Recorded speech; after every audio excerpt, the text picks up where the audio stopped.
Listen to that groove. Hello.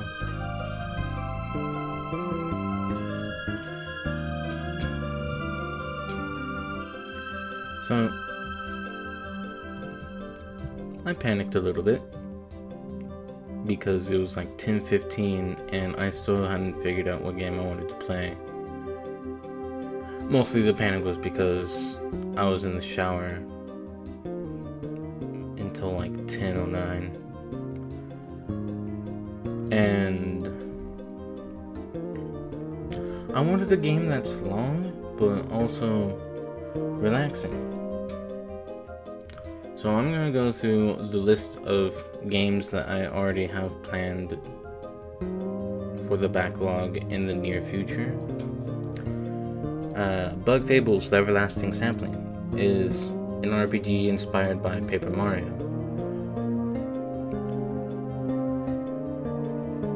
I want to save that for another time. Castlevania 2: Simon's Quest. It's Castlevania. It's probably going to be difficult since it's one of the earliest ones.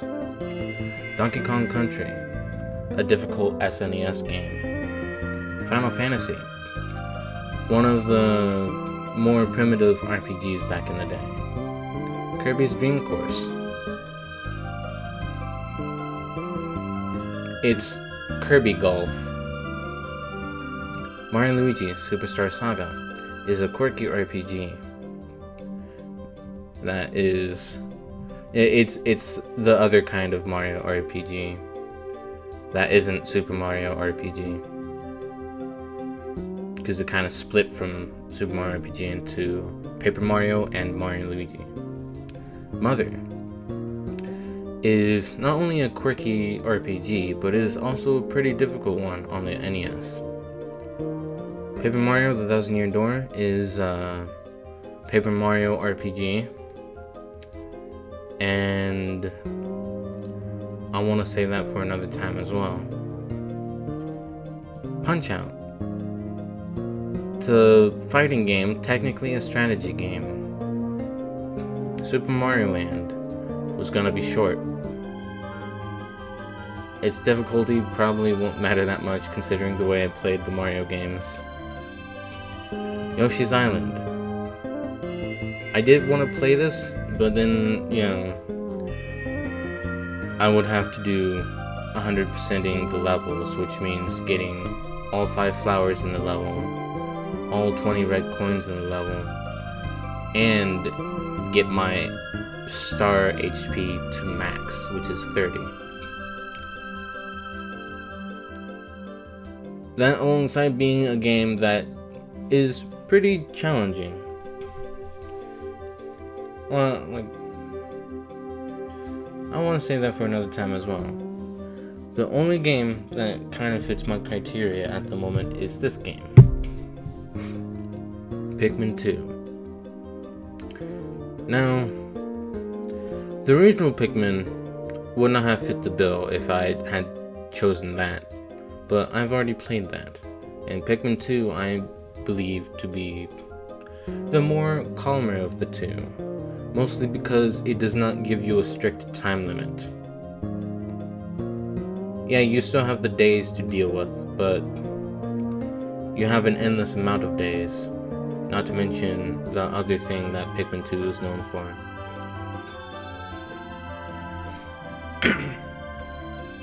I Pikmin till I 2. Yeah.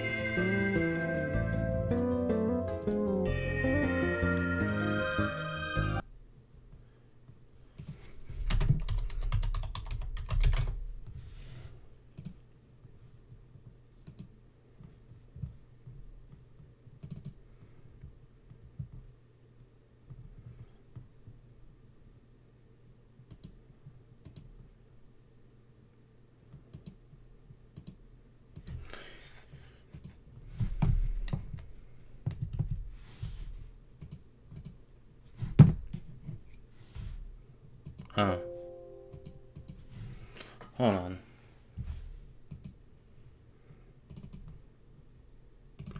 I know what's happening. Because that's my GameCube emulator. And the last time I played a GameCube game on stream was Super Mario Sunshine, in which I swapped it over to the X input so that the triggers would be sensitive. So, therefore, and I'm closing out of the thing and then unplugging so that, because sometimes it doesn't want to immediately pick it up when I switch it while I have it open.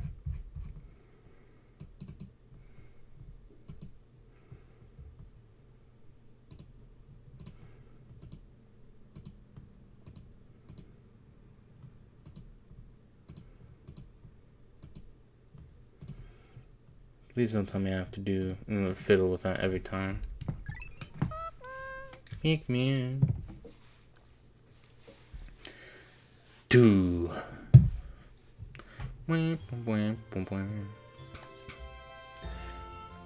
It's Pikmin. Is eating Pikmin considered cannibalism? No.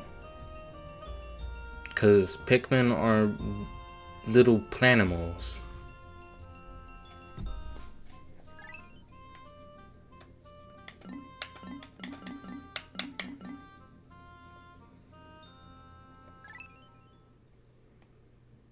Do I have a save file on here? I do. Sorry, I'm erasing your diary, Oliver.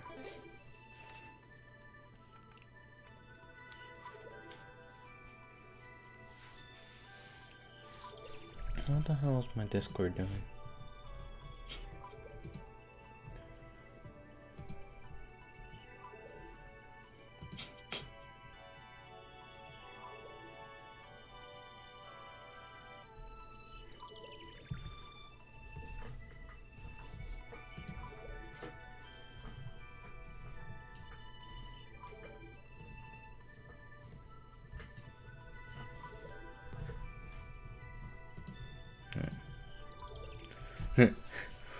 No, my diary.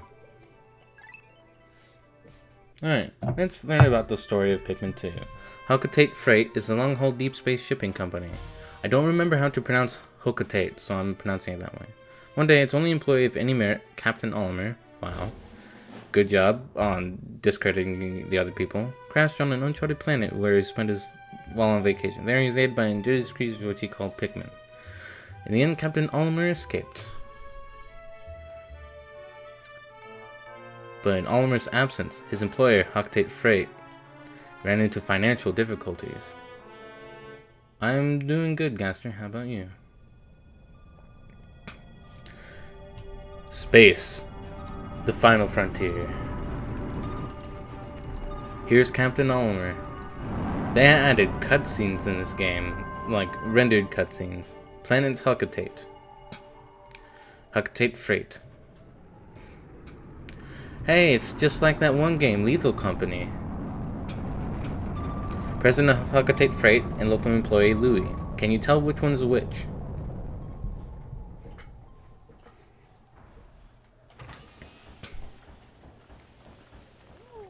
Oliver, I'm so glad you're safe. Yes, very glad. Quite glad, but sadly, I have an announcement that is not so glad. Our company is going under. Yes, we're finished. On his first mission, Louie here met a ravenous space bunny, and his entire load of golden pig-bearing carrots was eaten. I took on an enormous loan to repay the debt from this loss. I decided to sell off corporate assets to repay the loan.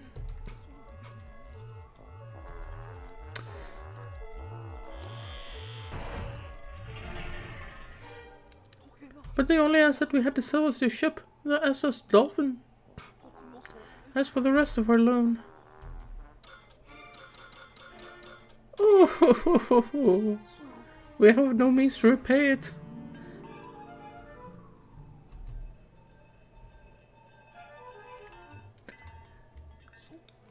Oliver, what is that? You brought that back as a souvenir for your kid?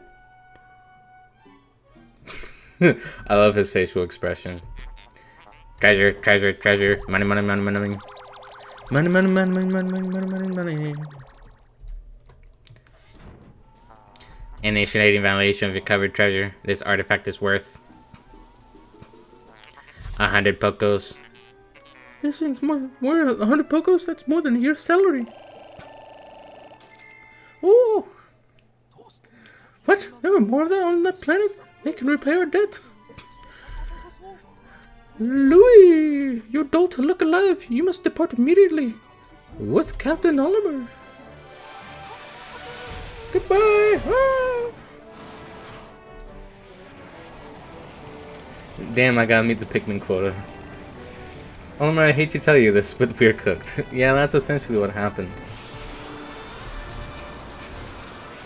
But yeah, the bottle cap that we brought as a souvenir for a kid ended up inspiring our boss to send us back to the planet. But at least we're prepared. Valley of Repose. Reposa? Hell yeah, finally it's time to start playing this game again. Fuck. Ow. Fuck. Damn it. No, Louie! There he goes.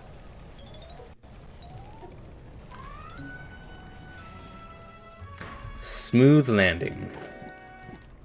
Fuck. That could have gone better.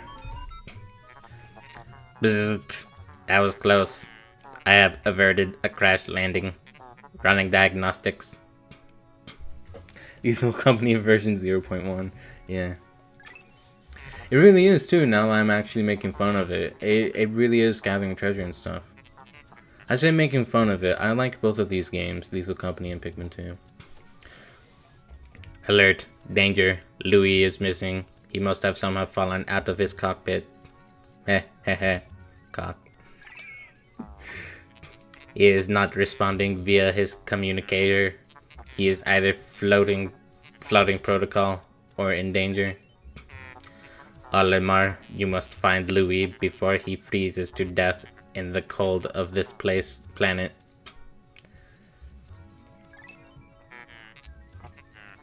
Wait a moment. Look. Steve! No!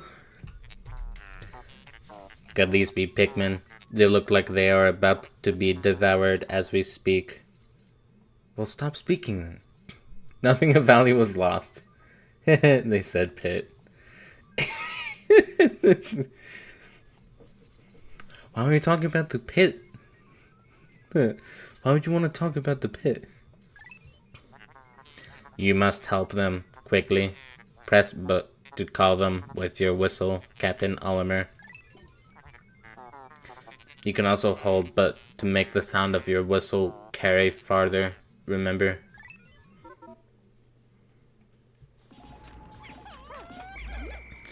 Come with me. Thank God the rest of them followed suit. Don't worry about it. Yeah, I won't. The Pikmin ran to your side. They seem to remember you, Captain Orima. How fascinating.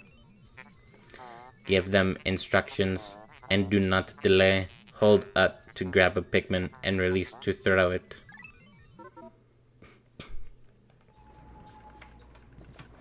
No. Now, since this is a tutorial, this thing will not attempt to eat the Pikmin.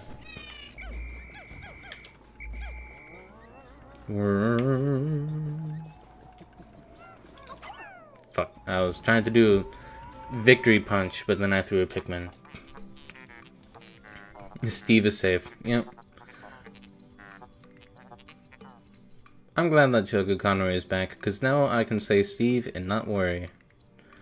Attention, Captain Orima. I have just re-established my communication link with Louie.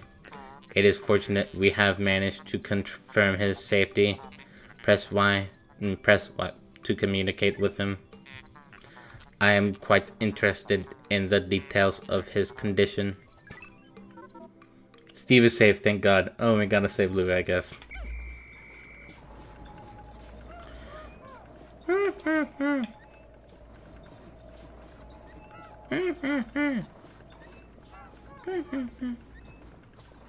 I fucking love the sounds the Pikmin make. They're so adorable. And I'll admit, every once in a while when I'm doing work, I occasionally make the Pikmin sound.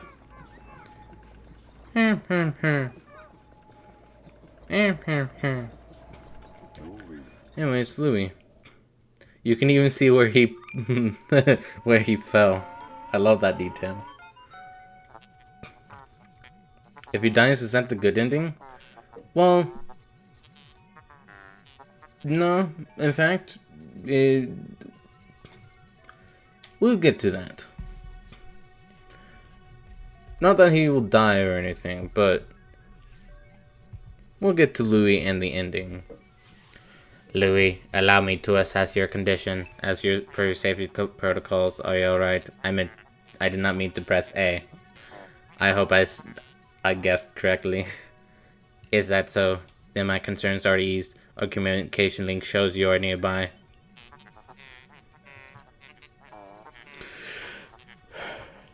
Can you make your way to our location and rejoin us? I will navigate for you.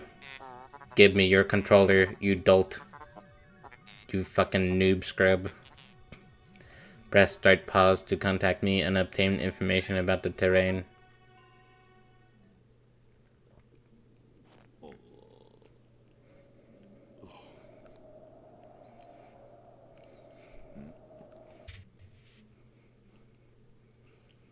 So, this is our menu.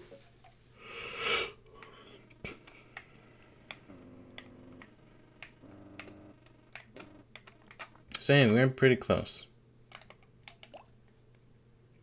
That's that menu. And these are our items. We don't have any. So you can lead them to mass genocide. Now, I don't know if there was any music that was playing when I was in control of Orima for that bit, but I do find it interesting that it's not... There's no music here.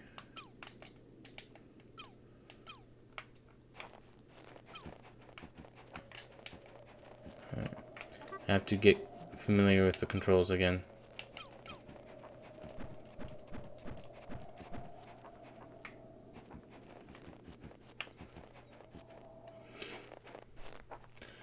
The blood spilled on this field is on you, Buster. Yeah. Yeah, we're gonna play as them. The main gimmick of this game is that you have 2 captains instead of 1. There's a lot of gimmicks that separate this game from the first one. That's one of them. You get 2 captains, because it's the second game. Oh, it's just Louie. Pause the tunes. Almost pressed A again without even reading. Louie, the odd object before you appears to be one of the onions mentioned in Oliver's report.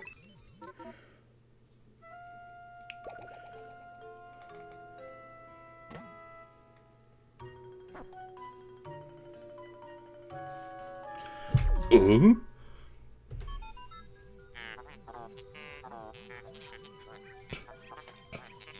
The seed the onion ejected just sprouted. According to Oliver's report, it can be plucked with a...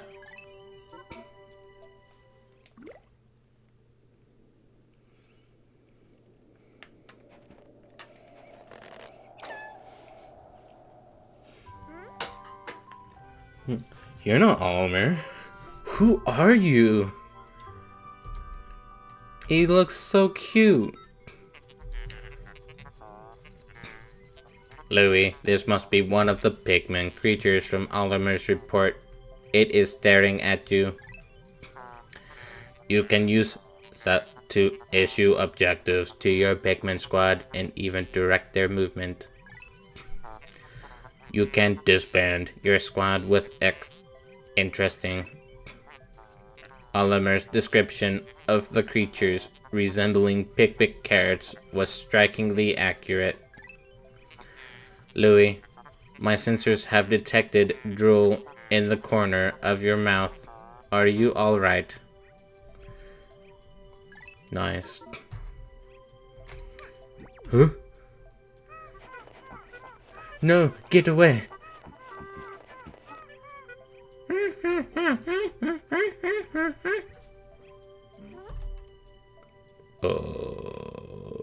Rouie. And here's the music, which is, strangely enough, the sunset variant of the theme of this place, being played on a music box. Because instead of just getting different instruments for like the nighttime mix, as in the first game, all the nighttime themes are played on, with the exception of the other instruments that make up the mix when you're actually doing stuff. The main melody is played on the music box.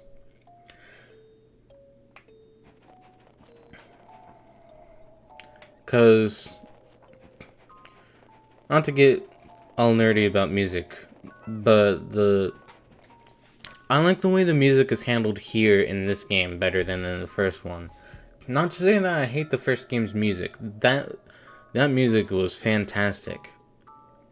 I just love all the stuff that they did for the songs in this game. Because in the first game, the area themes, they just have the bass theme, they have the work theme, which adds a subset of instruments to play over the regular bass theme. And then there's the nighttime variant, where it changes up the instruments of the bass theme, but you could still layer the work mix onto that. So, I guess there's technically... Not saying that this is actually true, this is a way of simplifying it. I think of it as 3 separate music tracks that play together, except they're not always played together, and in fact, I doubt that they can play together at all. You have the bass. The bass can switch to the night, and no matter which one of those is active, the work mix can be overlaid on top of it. That's basically how it works. This game has more. Because with the original game, it only added in the layer, the work layer, when you were actively doing stuff, ranging from building bridges, knocking down walls, to fighting enemies and carrying stuff. And of course, the nighttime is when the game lets you know, hey, it's becoming nighttime.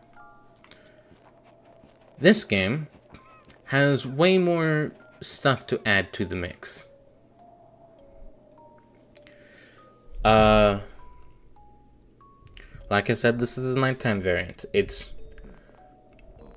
There's the bass theme in Pikmin 2. There's the bass theme. It can get switched out for the night theme, which, instead of being played with different instruments like they did in the first game, decided to make it solely a music box. Now, for either of the bass themes, whether it be day or night, you can get a work mix added, which only happens when you're commanding your Pikmin to do stuff, like knocking down walls, building bridges, carrying items and stuff. There's a special mix that can be added on top of the work mix for when you're carrying a treasure. It just basically highlights the melody of the bass theme. And now, instead of having either of those play for the battle mixes as well, there are now 2 separate layers that can play when you're getting ready to fight. There's the danger mix, or the danger layer, where it layers when you're near an enemy, like dangerously near an enemy. And then there's the fight mix, the fight layer, where you're actively engaging and fighting the enemy. Alright, now I've bored a lot of the people that probably just wanted to see someone play through Pikmin 2. Let's actually get to playing. I love the music of this game a lot. I want you to hit that thing square in the flower. Thank you.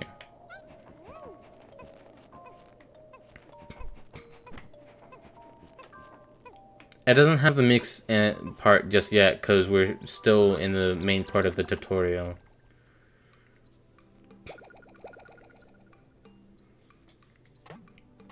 I'll try to point out all the times that the music changes to try and help you figure out when the changes happen and when they play. Ah, thank you, Gold. Yeah, I like rambling. That onion ejected more seeds. The pellet from that flower must hold nutritions that breed Pikmin. Yes, the Pikmin gather nutrients, haul them to the onion, and further propagate the species. The onion is a Pikmin mothership. Reviewing Oliver's report, it seems repeatedly tapping out. That's one rapidly plucked Pikmin sprouts. It can be plucked with a what? What a what? I just told you with a what?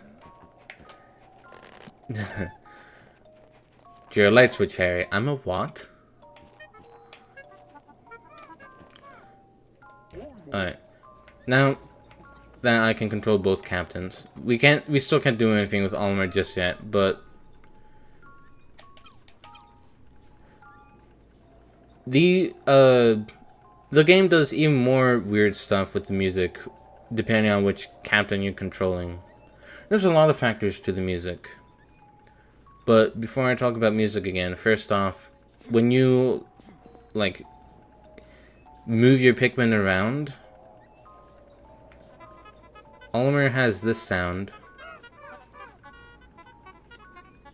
It adds one last segment to the original tune that played in the first game. But if we switch to Louie, Louie has a different instrument.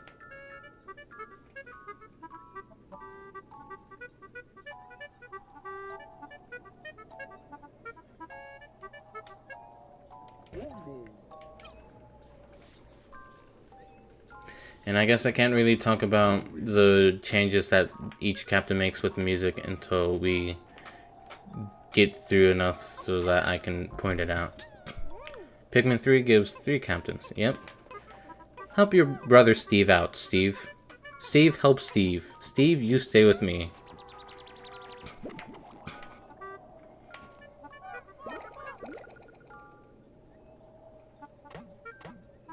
You can also make the song play slow if you're just slightly adjusting them.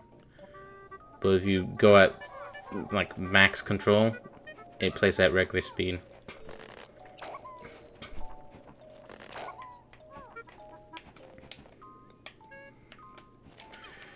I'm gonna have to get used to C not controlling the camera.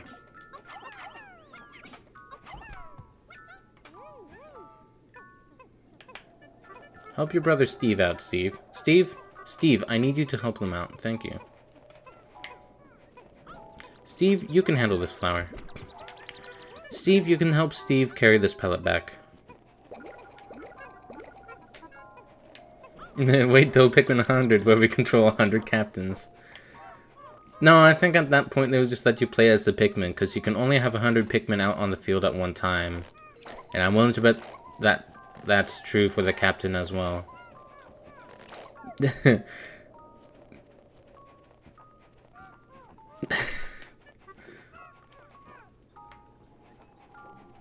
Okay, so now I'm actually playing the game, I need to actually focus on where I can get more Pikmin. Now, as a bit of basic Pikmin knowledge, those were red pellet posies. They had a 1 on them, so if any Pikmin were to carry them back, they'd at least get 1 Pikmin. But since these are reds, and the pellet posies' nutrients match the color of these Pikmin, when brought back to their mothership, it gives an extra Pikmin. So we got 2 instead of 1 from those. If we brought a yellow one back to the red mothership, then it would just give 1 red Pikmin. Perhaps this object is one of the treasures that we are searching for. The only reason we found it here is because this is where you crash landed. How fortunate. Pikmin 101 where you can play as a Pikmin being commanded by an AI-controlled captain. That I would play, honestly. Also, Capitan. I would like to appraise it, but you must regroup with Orima first. Can you see him? No. I am literally not tall enough to look over the snowbank that separates us. Oh, okay. Press to move the camera behind you. To zoom, and Z to change angles.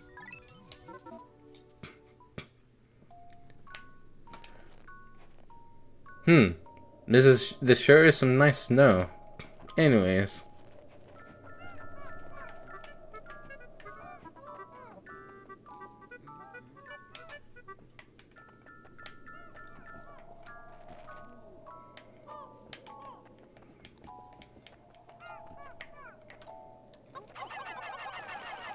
So welcome to the new kind of roadblock in Pikmin. Paper bags.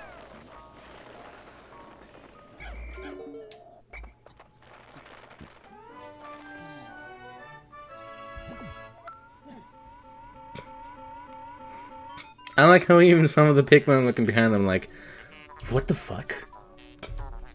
Captain Orima, Rouie, you're reunited at last. This has been a troublesome start to our trip.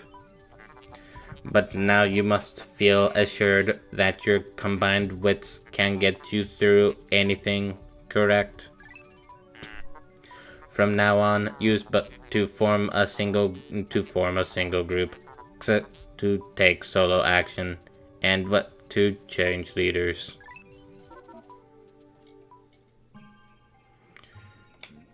Okay.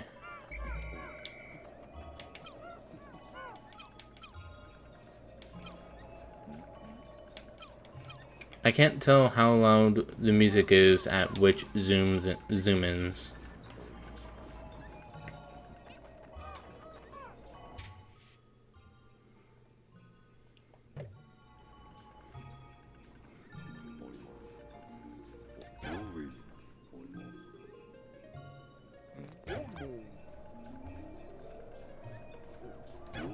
I want you to point out if you can tell the difference between the captain's versions of music. Orima.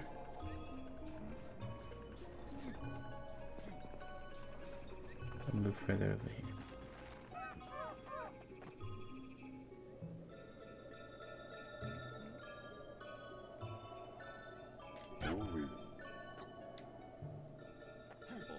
This is Louis.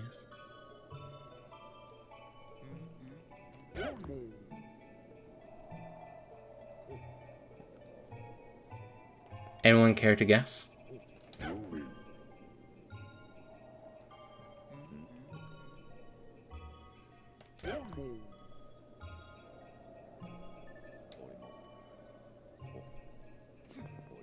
Yeah, I'm leaving the corpse there.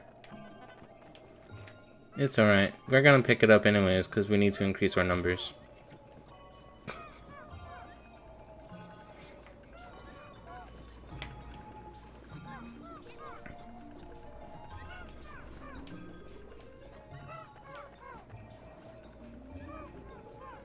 Man, does anyone have a guess? Louis' music has more of a swing to it? You are exactly correct. I can never remember if Louis' variant just makes it turn into swing, or if Louis' version has a different time signature to it. But yeah, Orima's variant is like a more straightforward beat that lands more on the fours of each beat, while Louis kind of has a bit more of a snazzy little rhythm to it.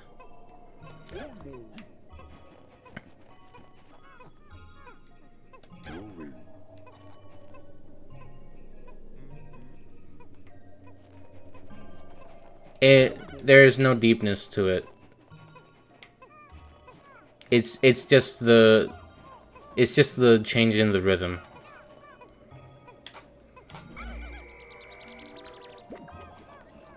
Dun, dun, dun, dun, dun.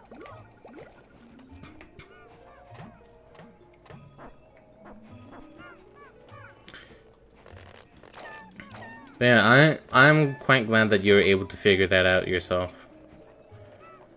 I would have been happy to tell you, but I'm glad that I didn't have to, necessarily.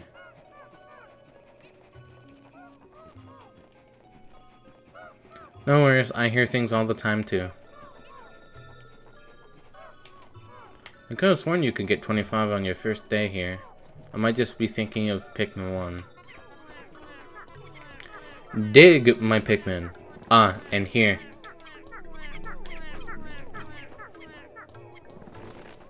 There's some marimbas added to the music. And now there's a mandolin because we're carrying treasure.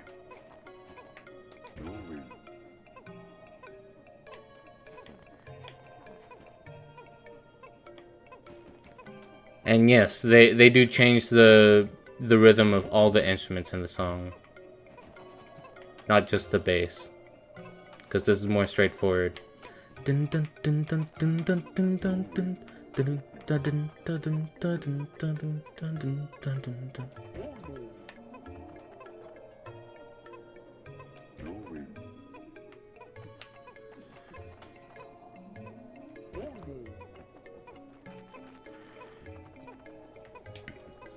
One last little thing I can think of that could change the music is how much damage or how much health you have left on your captain.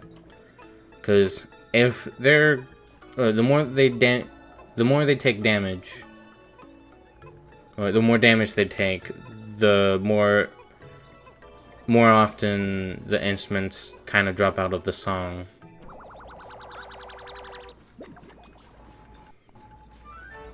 Why are you guys standing in that formation?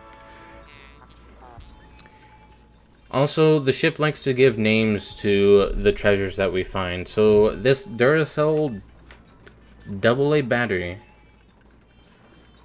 AA? Is it AA? I can't tell. It might not be AA, because it's not telling me.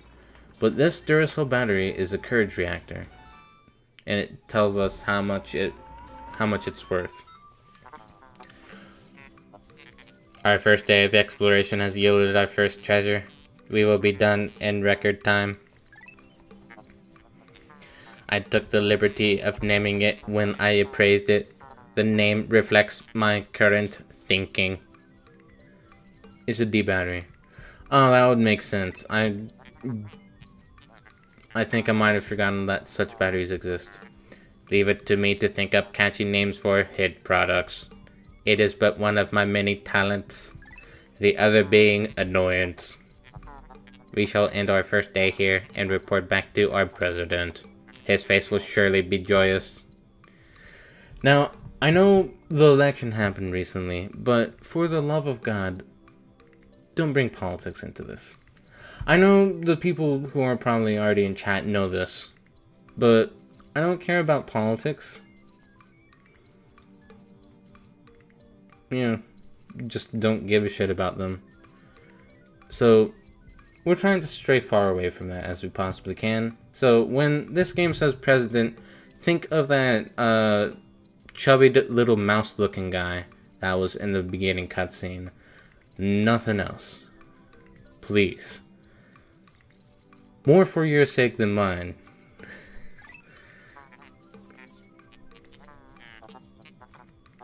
However, to communicate with Hockatate, we must fly into low orbit above the planet. We will not return to the surface until morning, so as to avoid the indigenous nocturnal creatures. You got it, 07. Yeah. We get to celebrate. Doo-doo!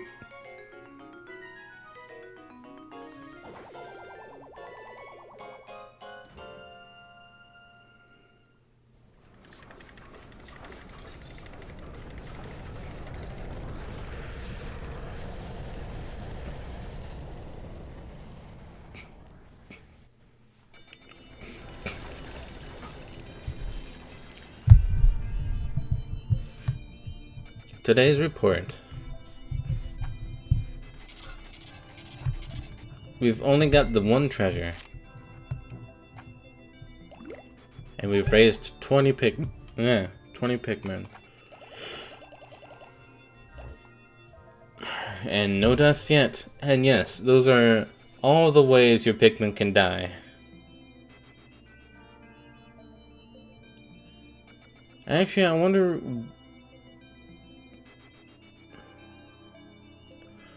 would tossing a Pikmin into the abyss count as battle? Sunset? What would it count as? I guess probably battle, considering that it can be flung off.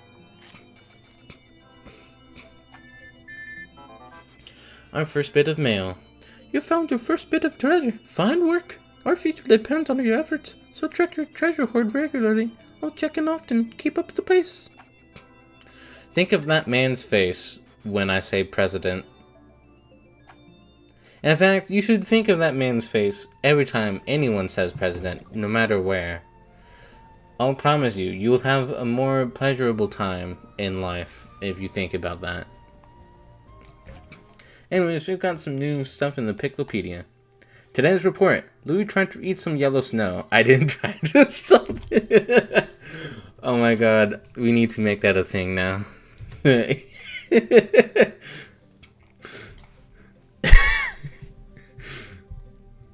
The sheer amount of hilariousness that is to me is solely because I have information about Louis that you guys won't have until we beat the game.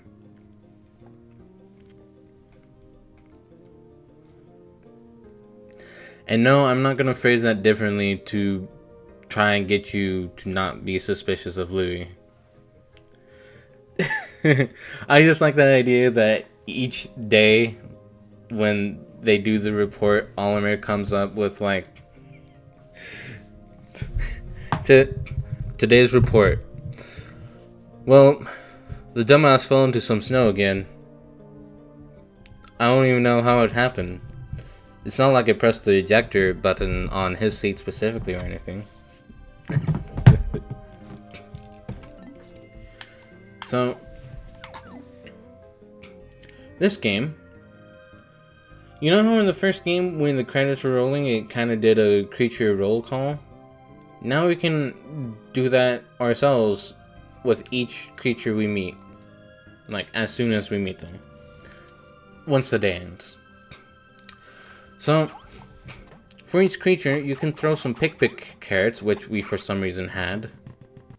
And yeah, if you look at them,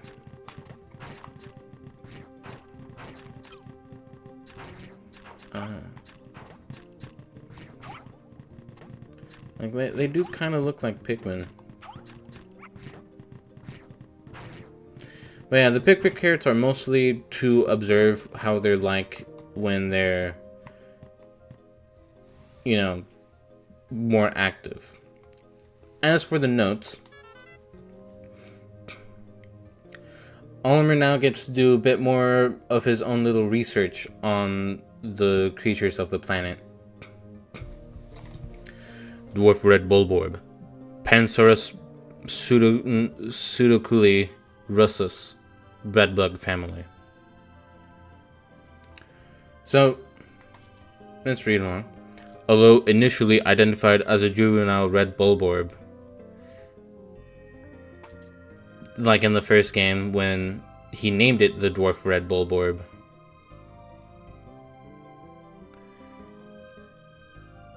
Although initially identified as that, groundbreaking new research indicates that this creature is in fact a member of the breadbug family.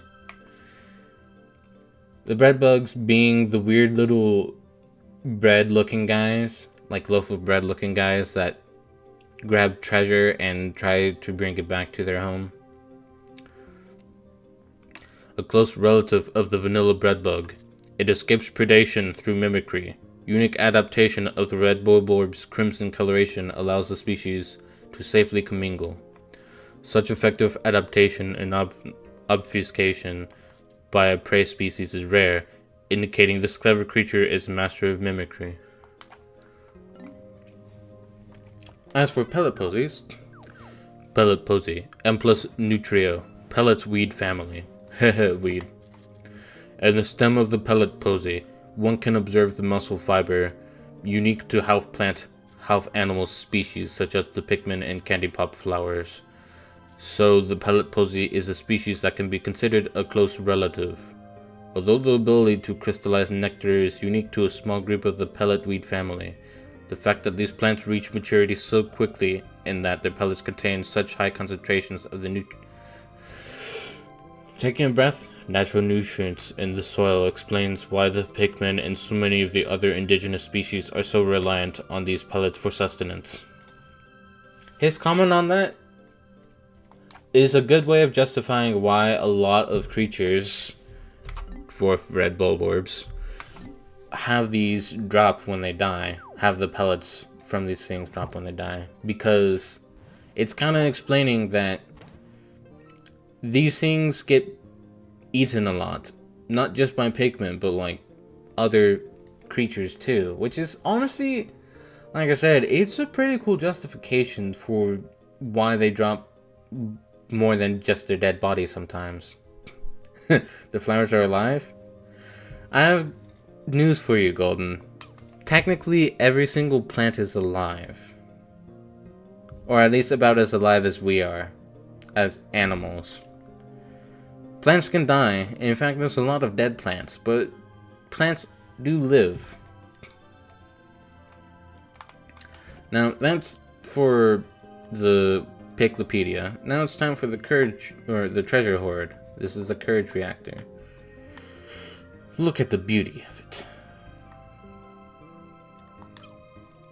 And much like with the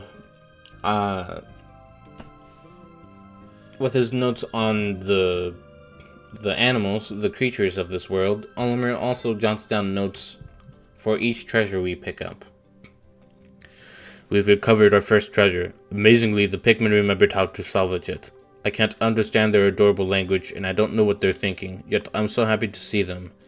When I crashed onto this planet, the Pikmin helped me locate my missing ship parts. In my darkest hour, the Pikmin were there for me.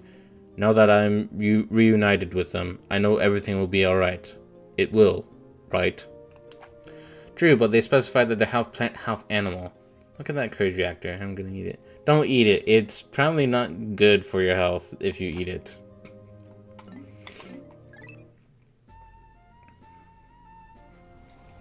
About an hour in, and we're ready to do our second day.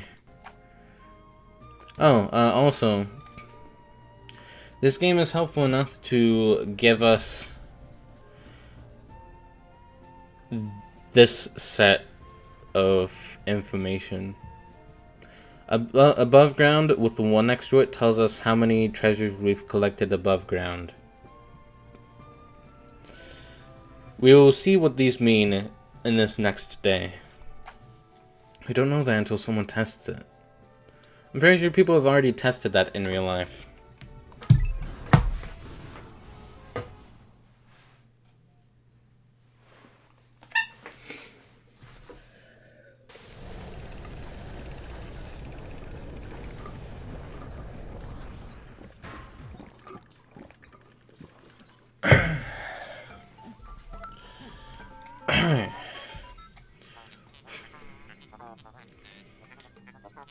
Good morning, workers.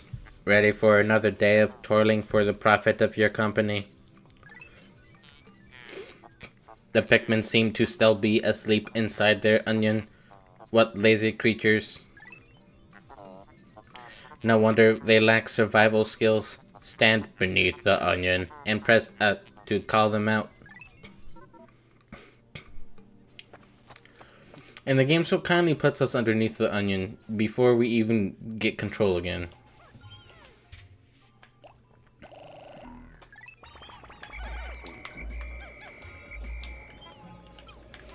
Yeah, I'm gonna have to get used to the controls again. So...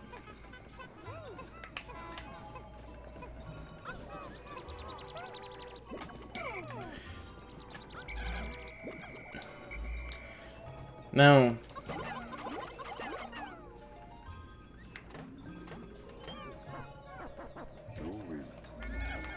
The great part about this game is that we can multitask. This really is just family-friendly Lethal Company. It really is.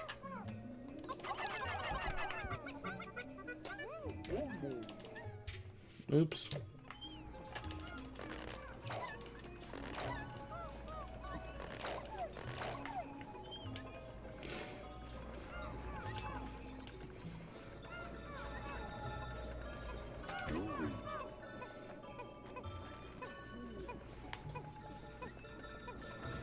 Now this game is gonna really teach me about my multitasking skills because I'm not always that good with that.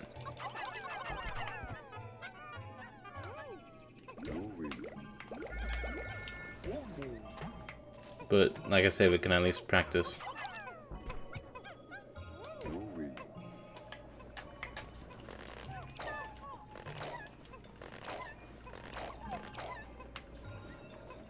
Now, for the pellet posies that have the 5 on them, those... we don't get 10 Pikmin if we bring a red one back to the red mothership. Instead, we just get 5 red Pikmin. We do get less Pikmin if we bring a red one to a mothership that isn't red.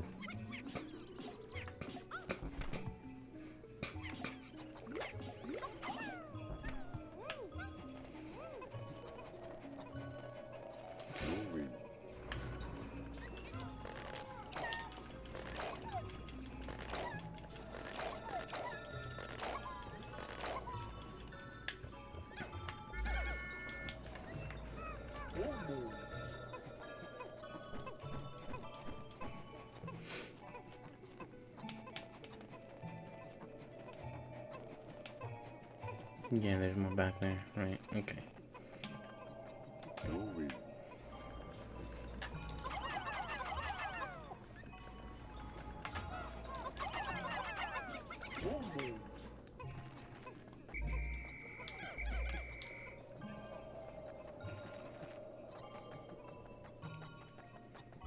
I think I'm doing alright so far.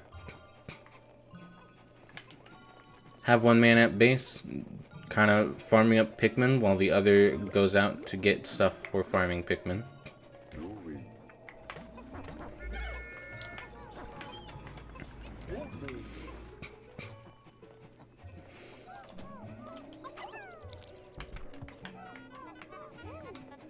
Rouie. Now as a final little check. Okay, nothing in the area where Louis face palmed that one, or face planted that one time. Rouie. And yeah, wow, it is actually very funny. The more I think about it, the more this game can actually be compared to Lethal Company, like, can be seriously compared to Lethal Company. It is now a quarter through the day, and we're almost done collecting all the Pikmin we can over here. It's about time we combined our forces again, Louis. Except, maybe. Nope. Oh yeah, this is also so that you can further tell where you're aiming with the throwing Pikmin.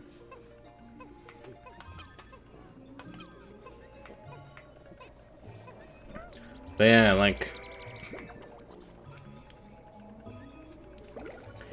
You've got multiple people, and you can have them do different tasks, which sometimes it's beneficial to have one at base, and the other one go out and do stuff. You have tools that you need to get, and you can use them to get treasure. In fact, treasure is mainly what the game's about to begin with. You have equipment that is a bit shoddy. Like I was expecting the game to angle more towards the ship. Like that ship. We have a boss that really wants us to get money. Oh, here's the danger mix. It's The danger mix is mostly a repetitive sound to let you know, hey, you're in danger.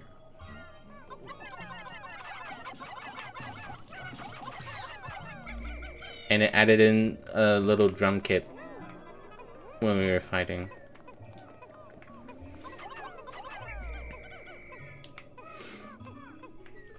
Lethal Company is a Pikmin fan game, but we play as the Pikmin. Yeah, that's true.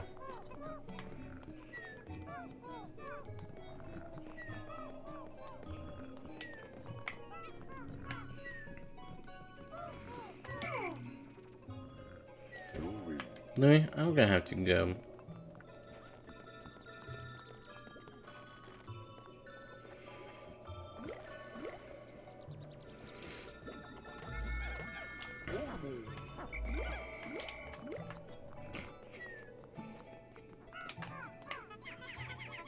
I'm gonna have them build that first, or break that down first.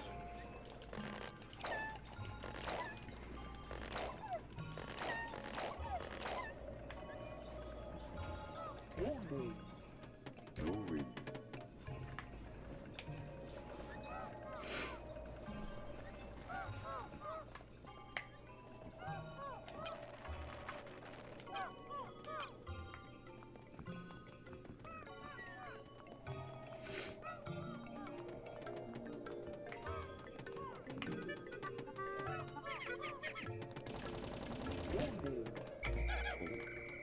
Oh, sorry.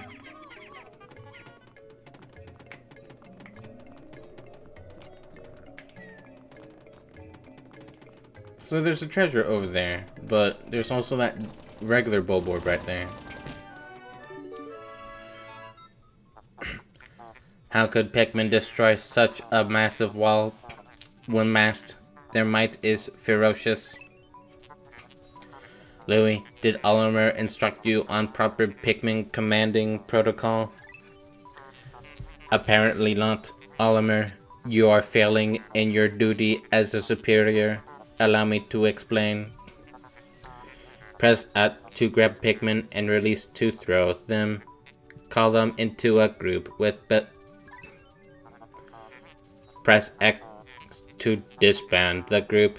Use to issue orders and objectives to the group.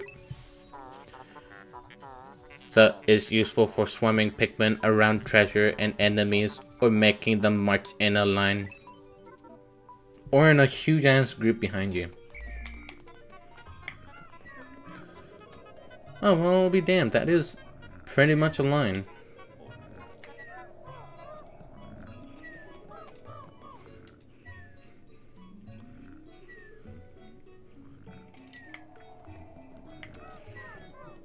Anyways.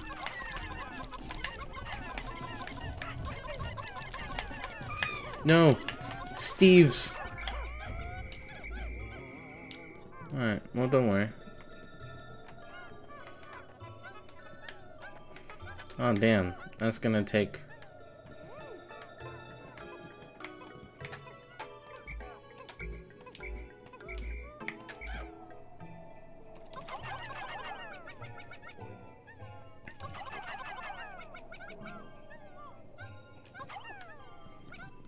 Idea. A Lethal Company mod that adds Pikmin to the game. They help you carry small treasures and tools, plus they can be used to carry treasures back to the ship and or fight monsters. That'll be such a valuable resource. I can imagine people not wanting to sacrifice the Pikmin.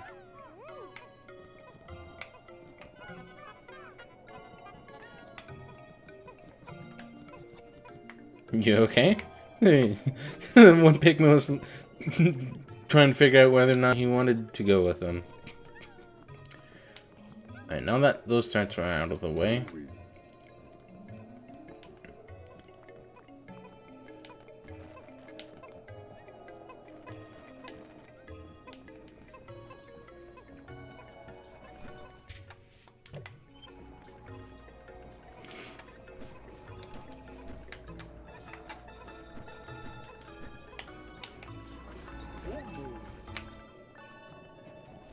Let's activate this cutscene.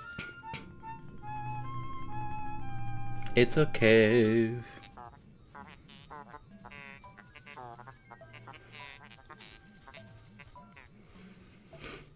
Interesting. Warm air is welling up from the hole in the ground before you.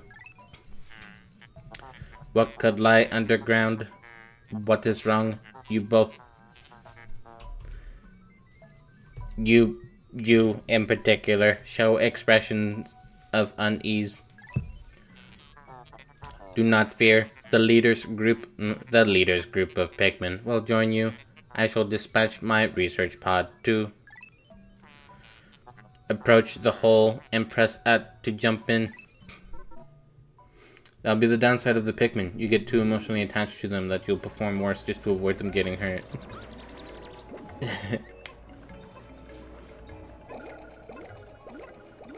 Now with these 10 Pikmin, with one tripping apparently,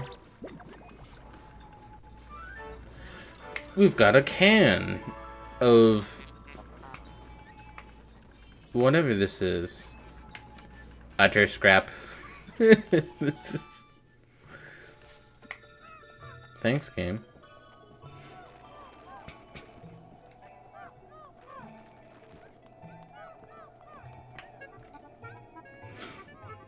Get your fucking... Yeah.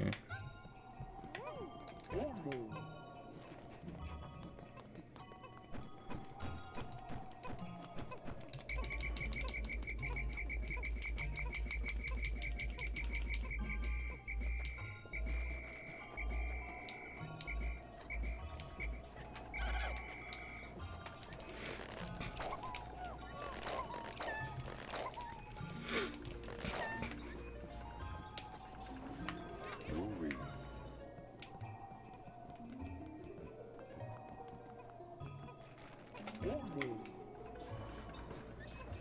Is the warm air a gas leak? What? What do you mean warm air?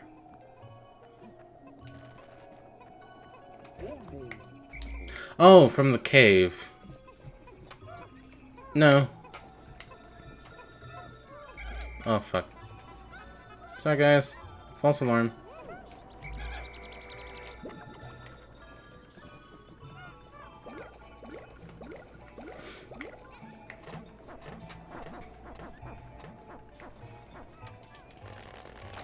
Thankfully, with 2 captains, we can pluck Pikmin twice as fast.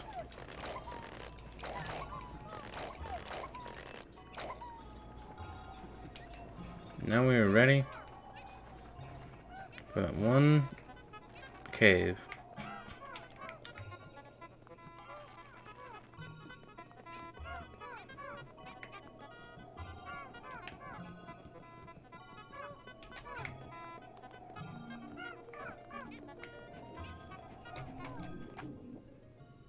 Emergence Cave. We've gotten 0 treasures from here, and we're entering with 66 of 66 Pikmin.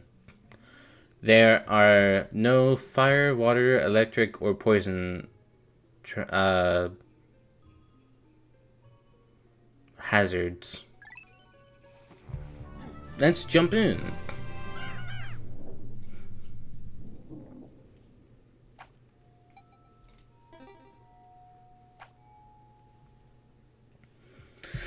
Sub-level 1. Just don't let Louie get too close to the Pikmin. I feel like he might try to take a bite out of one of them. As long as it's Steve, it's fine. Steve, on the other hand.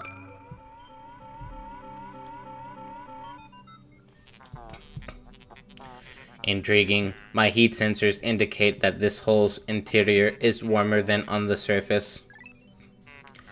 Analysis suggests subterranean areas may support different life forms than the surface. If you wish to check underground terrain, press start/pause to communicate with me. I am not just a ship, I am an all-purpose support pod.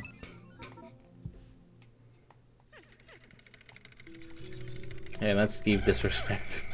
You're right, my bad.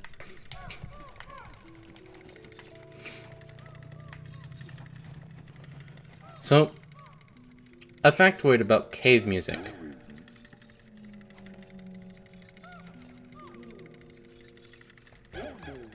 Cave music is not entirely the same as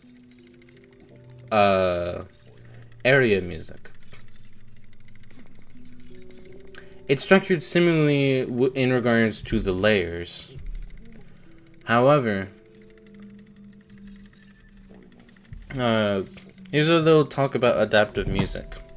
What I've been talking about so far in regards to Pikmin music is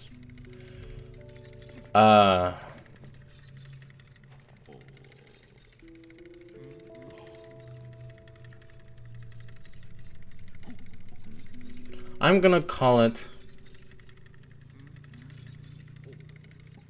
vertical layering. The digital audio workspace, or DAW for short, that I work with is LMMS.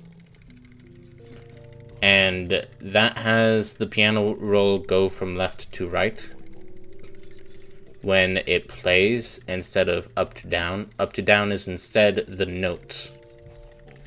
So, vertical layering, in regards to adaptive music, is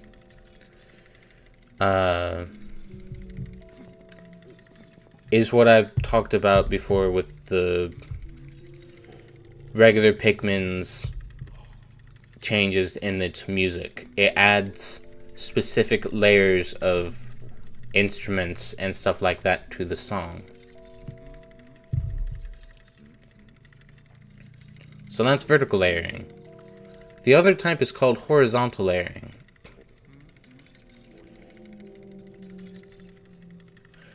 Adaptive music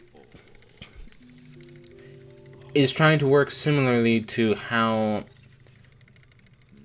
movies will score their soundtrack. It wants it to feel like it's changing based on what's happening on screen. The only difference being that with a movie, it's always at the same point every time, but because it was directed that way. But in a video game, you technically are the director. You're telling your characters specifically what to do. And therefore, the music tries to accommodate by changing depending on the situation. So, vertical layering. We are near this treasure. We are now carrying the treasure. It's added some vertical layers to the music. That being the mixes that add more instruments to the song.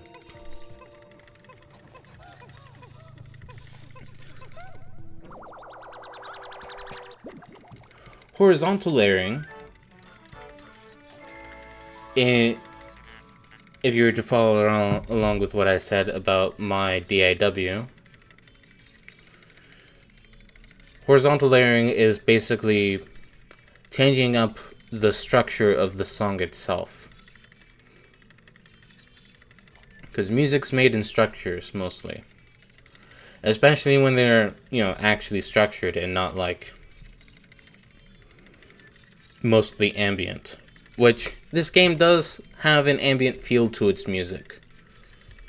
So it's a bit of a unique case. Does the ship pond remind you of Computer 27, or is that just me? It does kind of, a little bit. It was not my intention to have any similarities to that character. I did not intend for Computer 27's design to remind us of this or whatever. Quenching emblem, 7-Up. Must be an old bottle count. 7-Up is now have at least a green box for their soda cans. But, horizontal layering.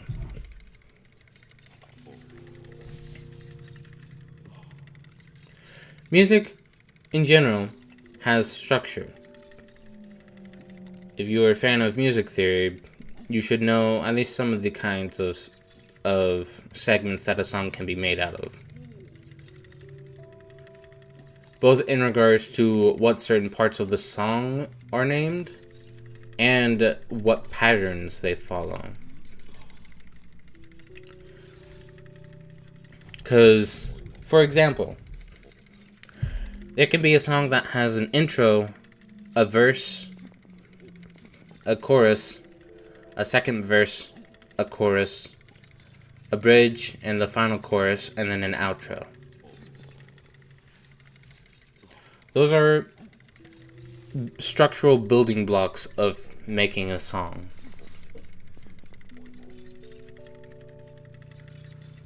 With video game music, as opposed to regular music where it's taking you through the whole gist of the song because it's just the song, video game music has to be able to be looped. So it can, but it doesn't necessarily follow that all the time. But a good example of a good loopable video game song that actually has structure is the overworld theme from the original Super Mario Brothers. It clearly has different segments of the song. In fact, I'd say it's more easily recognizable, both due to the way it's made, since it's more recognizable both due to the fact that it was originally made with like as few instruments as possible, because it's the NES, and they weren't working with what they have nowadays, so they had to make the melody recognizable. So it's not only that, but also due to the way they made it, you can still recognize the certain parts of the song when it's played on actual live instruments. Any of the remakes of that 1-1 theme from Mario, you can so instantly recognize it as World 1-1.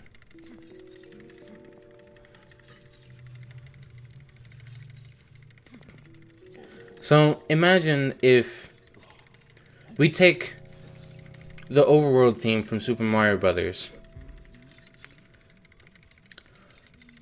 but we make each section of the song sound slightly different each time it loops. The melody is still structurally intact. It's just sometimes it might be a little bit of a different rhythm. Maybe sometimes there's a little bit more of a lick to certain parts of the song or melody. It's still the same song, but it is...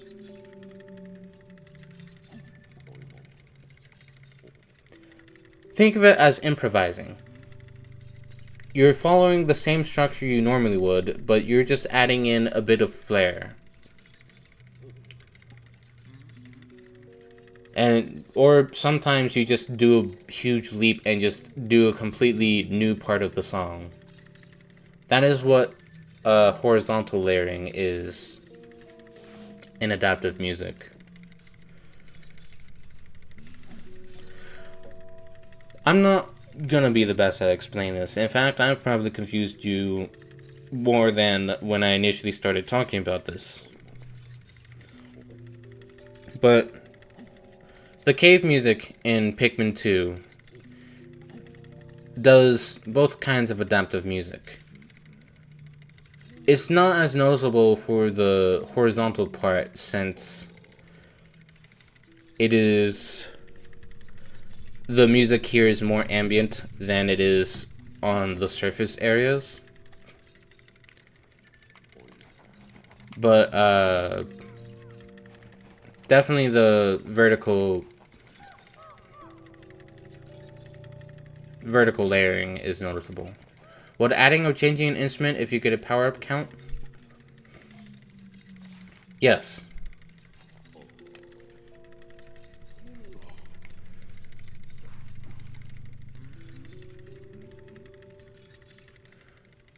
Actually, I wonder if any of the Mario games actually do that.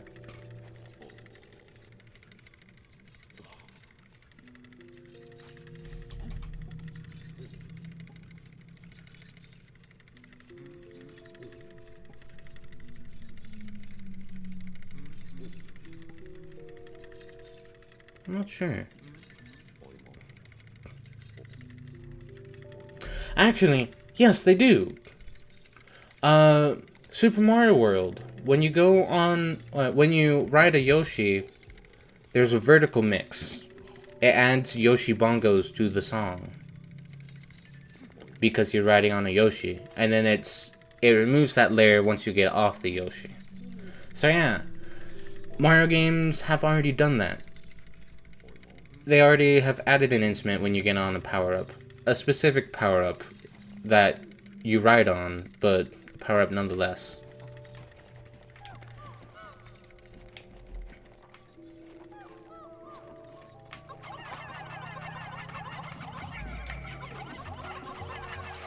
Kill them.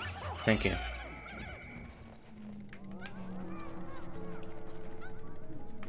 Yeah, Yoshi bongos.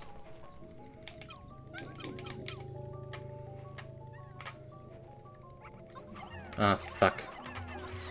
Oh, thank God. I walked too close to it and procced it.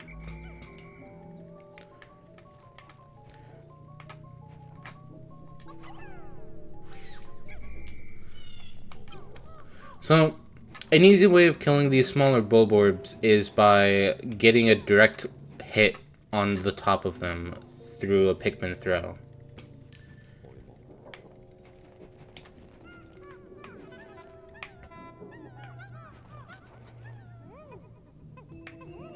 Hey, I did not tell you guys to carry that.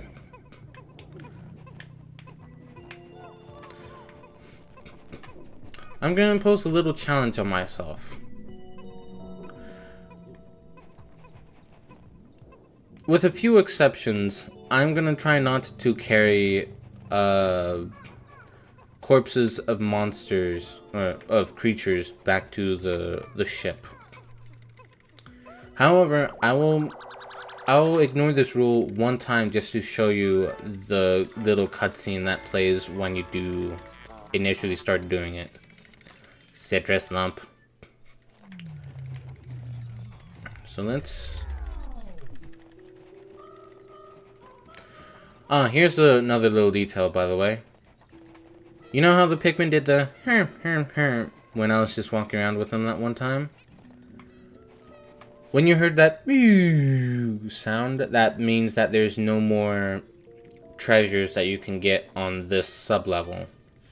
But another way to tell that, if you didn't hear that or forgot about it, is if your Pikmin start doing this little humming.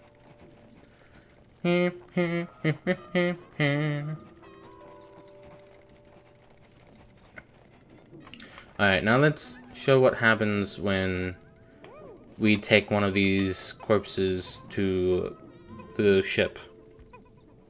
Orang.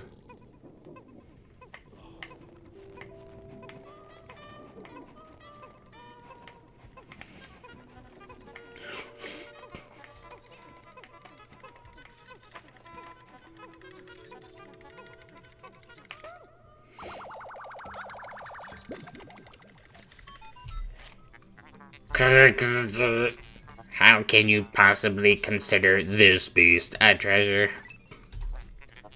Beasts are incompatible with my circuitry. I suppose I will store your finds in my hold. But I do not think beasts will be worth much.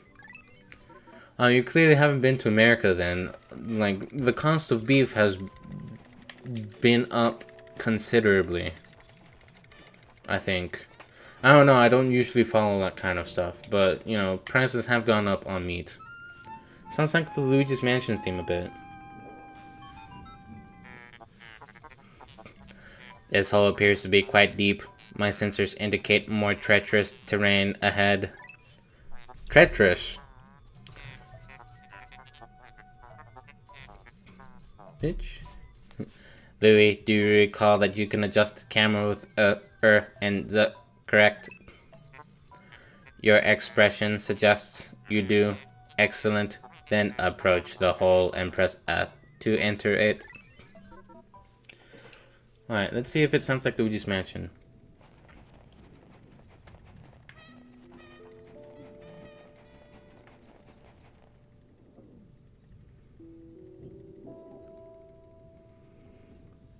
Yeah.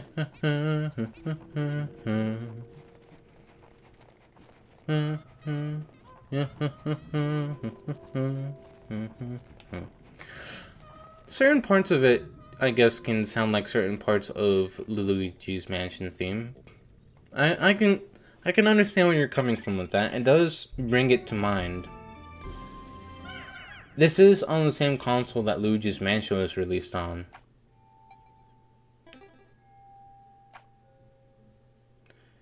Emergence Cave.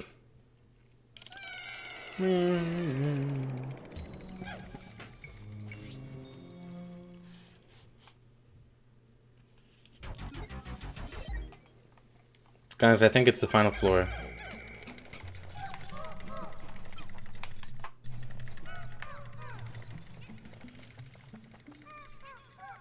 But that's approach the hole and pray. Approach the hole and pray to your god.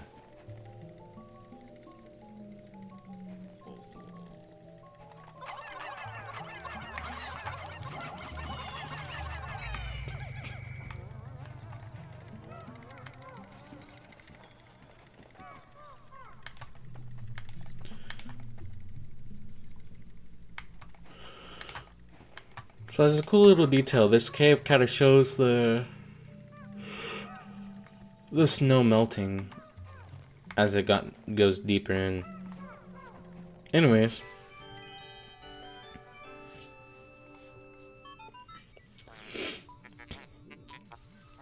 it's inconceivable that such an immense object has been buried here for so long. The design on the outer shell resembles the surface of the planet as seen from space.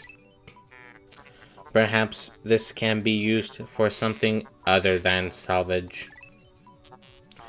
But how will we ever lift it? I fear that even 100 red Pikmin will be unable to lift it. We don't even have 100 red Pikmin right now.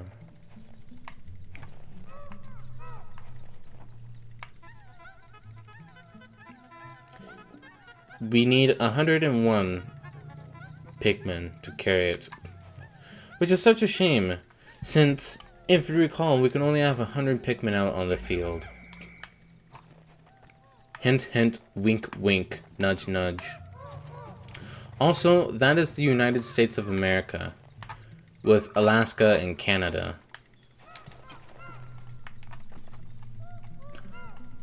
After praying to whichever god you believe in, press up to enter the hole. Booty shorts with this printed onto it. No.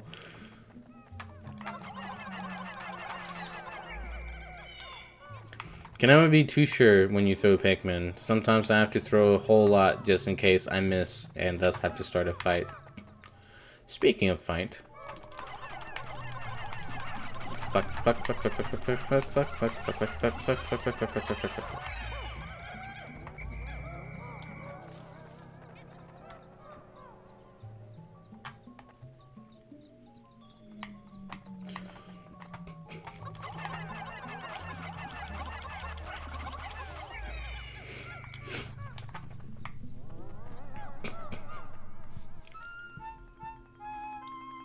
Oh, would you look at that? It's a flower. Astounding, a flower blooms in a cave deep beneath the snowing landscape. Clearly, it is warmer down here than above. Look, the Pikmin are restless. They look as if they yearn to be tossed into the flower.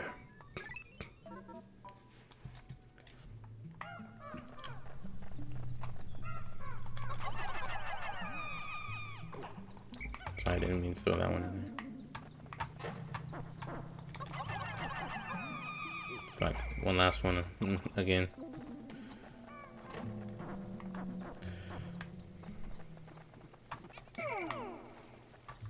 Steve, fuck you. Rouie.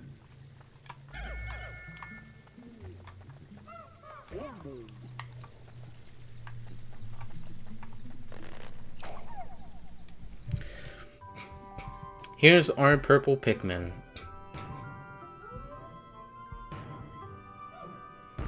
It is a sumo wrestler. It's not only fat, but it's got hairs.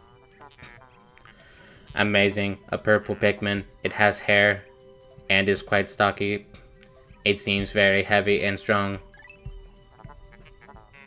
This kind of Pikmin was not mentioned in your report, Olimer. It must be an entirely new type. Transforming Pikmin by tossing them into flowers. Intriguing. Perhaps there are others. The last Bulborb was like, must have been the wind. Sorry, it's a dwarf Bulborb.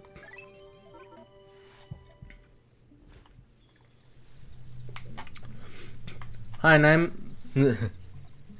Hi, my name Bomb. Well, I was gonna ask for a name for this Pikmin, cause we've got,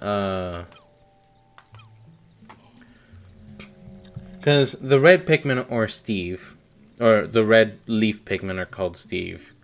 The yellow leaf Pikmin are called, Bob. The blue leaf Pikmin are called Joe. I don't know if all of them are from Chuck Conroy's original Pikmin series, but I know definitely Steve is. You can never forget Steve. Although if we have a Bob, then we can't have a bomb, because that's gonna be too close together.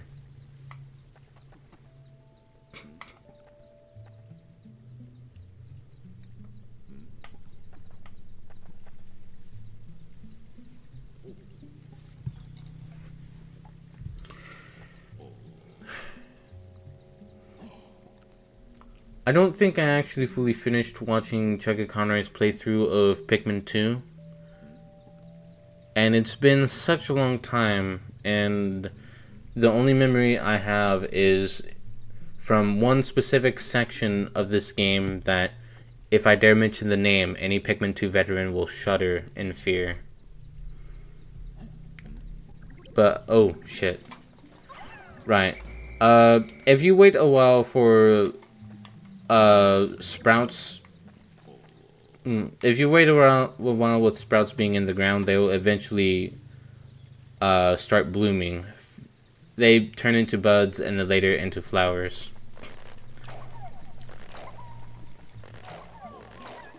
What's the reference? Because I don't think I got the reference.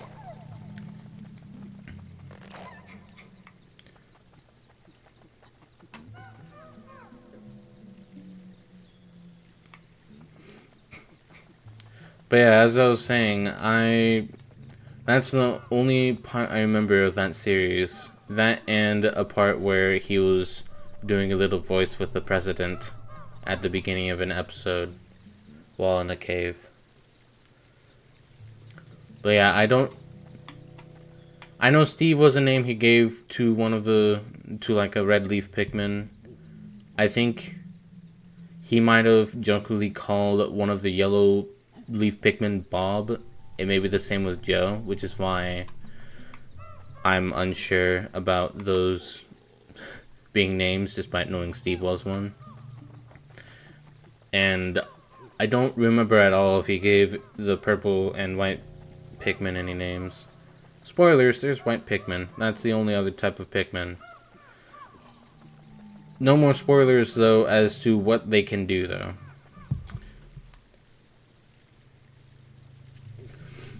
Uh-oh, there's a video.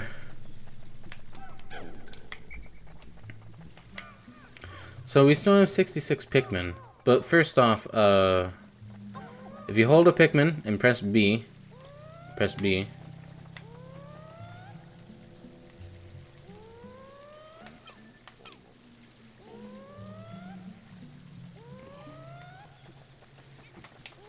Can I not do it in this version? Or do I not have the ability unlocked yet? If you throw a purple Pikmin, it goes in an arc and then straight down, and it also shakes the ground.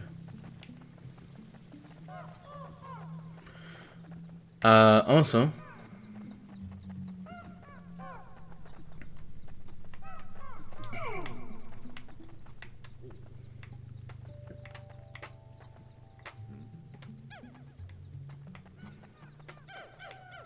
Fuck.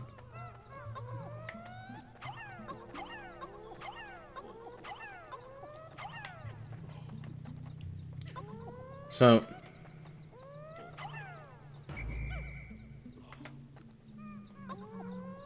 No.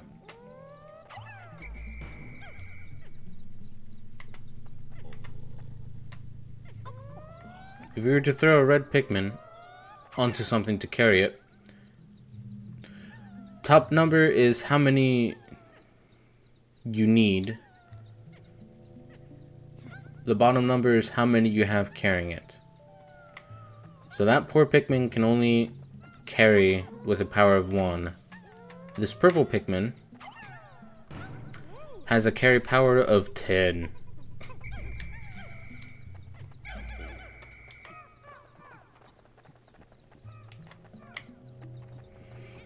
I got the video. So if we carry all these purple Pikmin back, sadly I waited too long for them to become buds and kind of forgot about that. But now we can very easily surpass the amount we need to carry this back.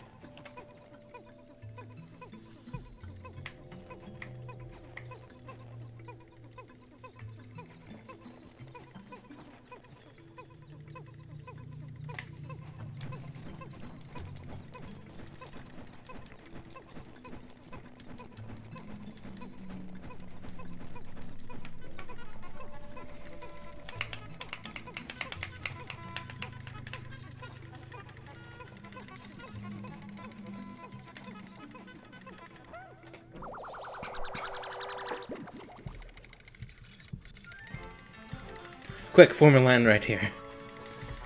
Spherical Atlas. Alright. Well, we have a song that is more just, more relaxing.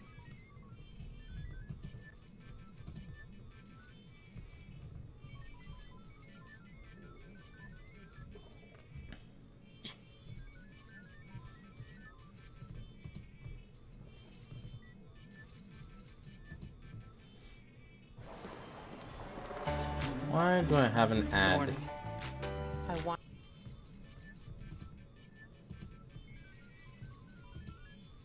It's time to face the facts. No.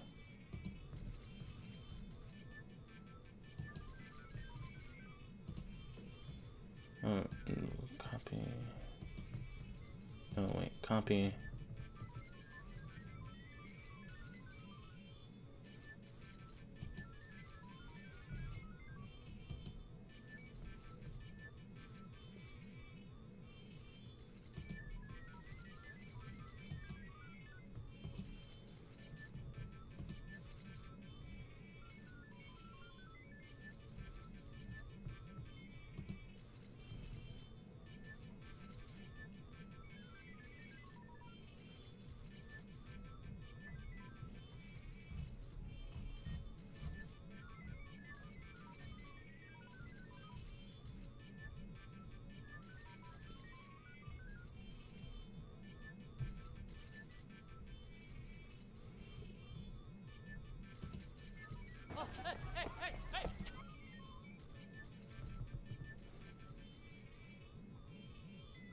I'm specifically trying not to get ads. Have you noticed that, YouTube?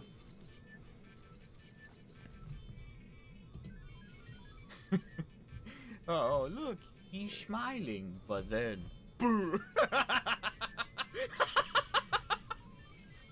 I can already kind of tell what the joke is. That's what I meant. Crap. No. Go back. Better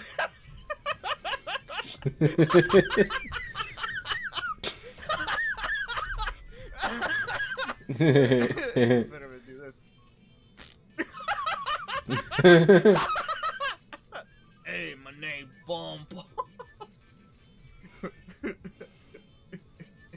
Boo.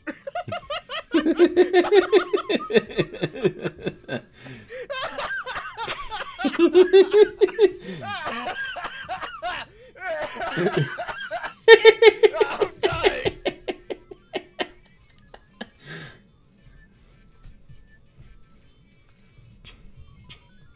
Whoa! Painter Boss Paradise DLC Castle Crashers preview with a prominent Castle Crashers YouTuber, I assume. From Behemoth. The Behemoth. Anyways, that's funny. Boo.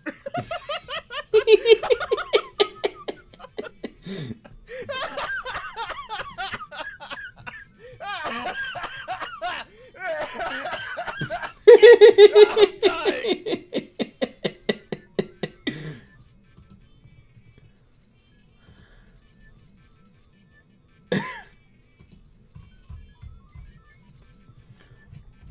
Okay, hold on one more time.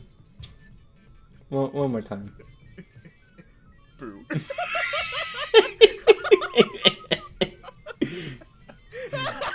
That's funny as fuck.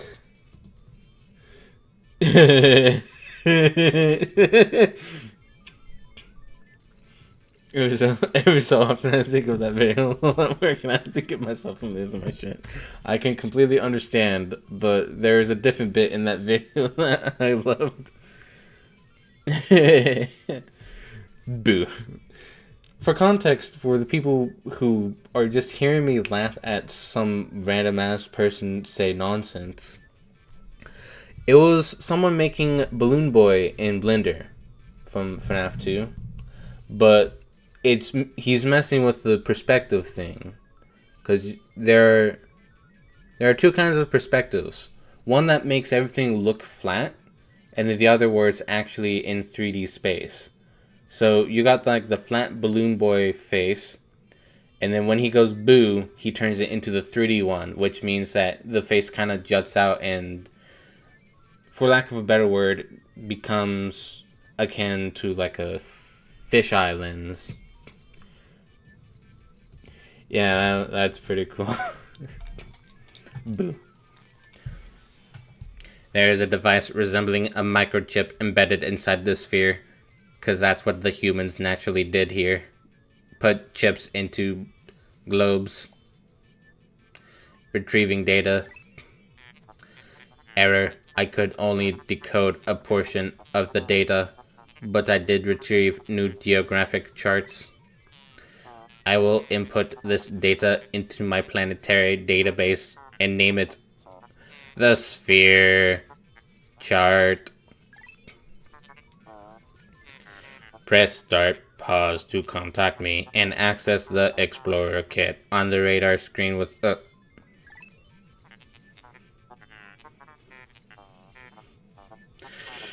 Now that we have this new data, you should explore the decoded territory tomorrow. But what if I don't want to? What if I want to continue talking and just waste my time in this cave? Speaking of which, the cave has no time limit. However, the cave kind of turns the game into a little bit more of a traditional roguelike. I say a little bit more because it's not like an actual roguelike now, but the caves in this game, you go in, you do one run, and you can leave in either one of two ways. You either reach a geyser, like this one, or you tell the ship that you want to give up and escape. I guess technically the third option would be to lose both of your captain's health down here, which would essentially lead to the same thing where the ship will pick your bodies up and escape.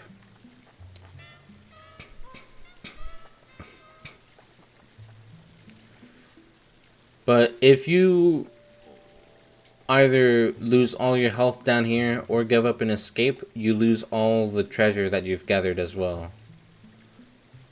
I don't know about the Pikmin. I guess that would depend on the situation. But if you make it to a geyser and escape, even if the geyser isn't on the final floor and you haven't gotten all the treasures down there, you get to keep the treasures that you've gathered from the place. So, if you don't think you're going to be able to do some more scavenging into the lower parts of the cave, and you come across a geyser, a safe move would be to make it to the geyser so that you can at least keep the treasures you have so that you don't have to search for them when you come back through. Especially love when people animate over that audio. I can understand why. Astounding. Water is shooting out of this geyser with incredible force. Sensors indicate it has enough power to launch you into the air. Approach your Empress at 2 try. There's the hole.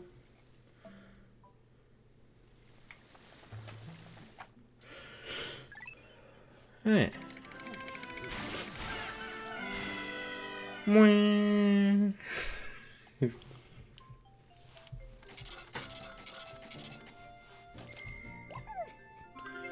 The 2 Pokos from the enemies is from that one singular enemy.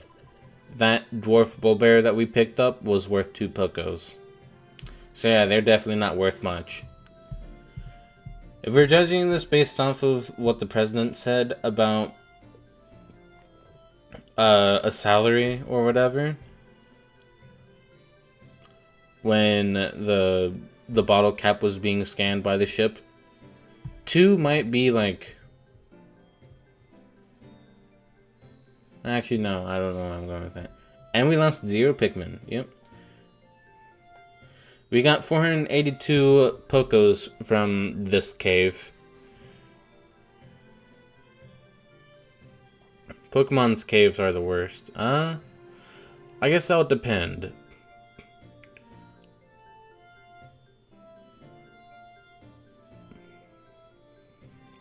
But yeah, we've got 3 out of 3 treasures here. So not only does it tell us that, yes, there are only 3 treasures here, but we also get a flag in the hull of the cave.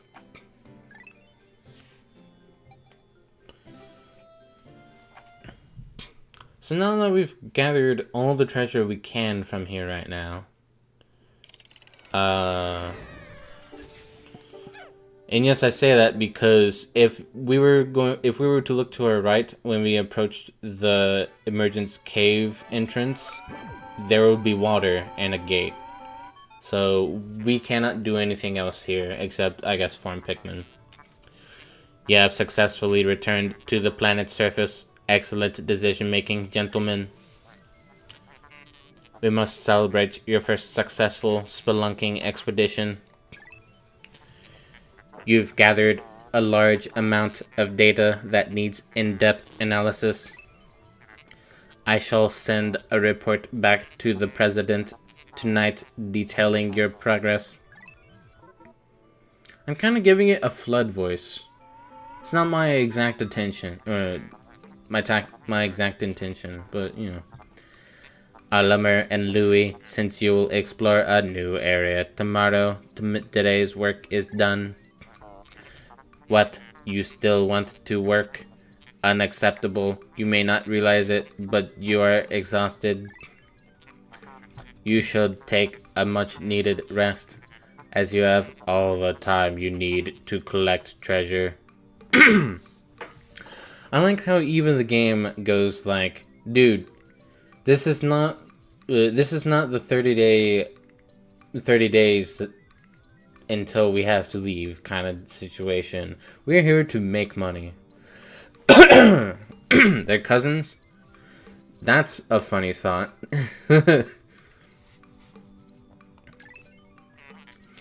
Haste makes waste, so take it slow and steady. So yeah, that's the game officially telling you that it has no day limit. It does have a time limit for each day, but the days that you have access to are unlimited.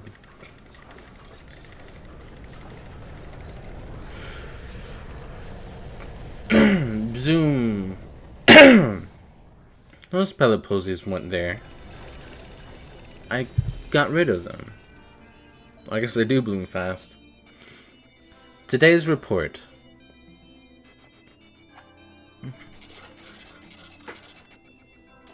I found Louie stuck in the utter scraps hole.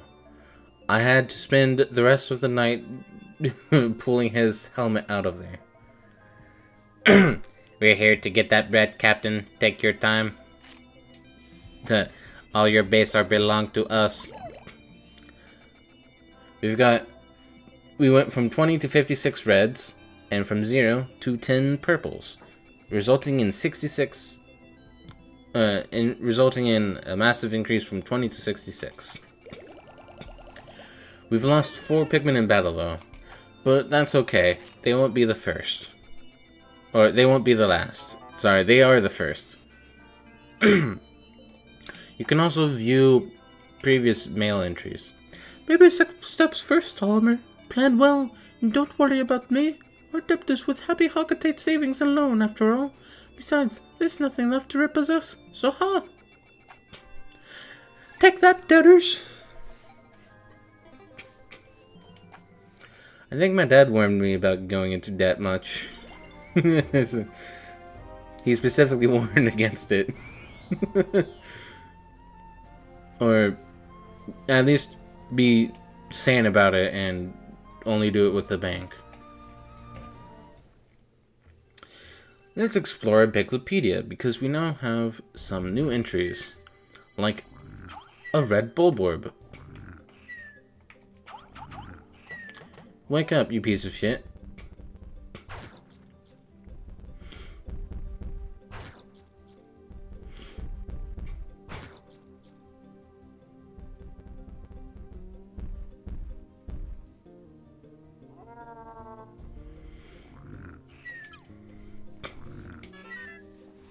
Red Bulborb, Oculus, Kejami russus, grubdog family. This large organism has the familiar mandibles and cranial morphology of the grubdog family, as well as the characteristic bulging eyes. As with most grubdogs, the creature's cranium comprises half of its total length and girth. Showing a scarlet abdomen with white spots, this creature is primarily nocturnal, choosing to prey upon smaller creatures returning to their nests. Originally classified as the spotty Bulborb, further research has reclassified this species as the red Bulborb.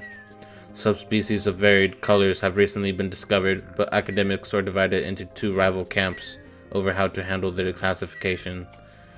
What? What? Academics divided into 2 rival camps? That just sounds like you and Louie debating on the classification.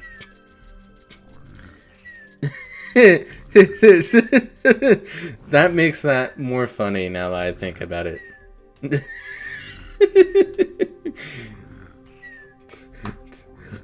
Louis stumbles in. I happen to be a bit of a researcher myself. For God's sakes, Louis. Your dumbass fucking rocks. Yeah. Day 2 email. You can't take anything more from me, debt collectors. So ha. Day 3 email. Oliver, they took the kids.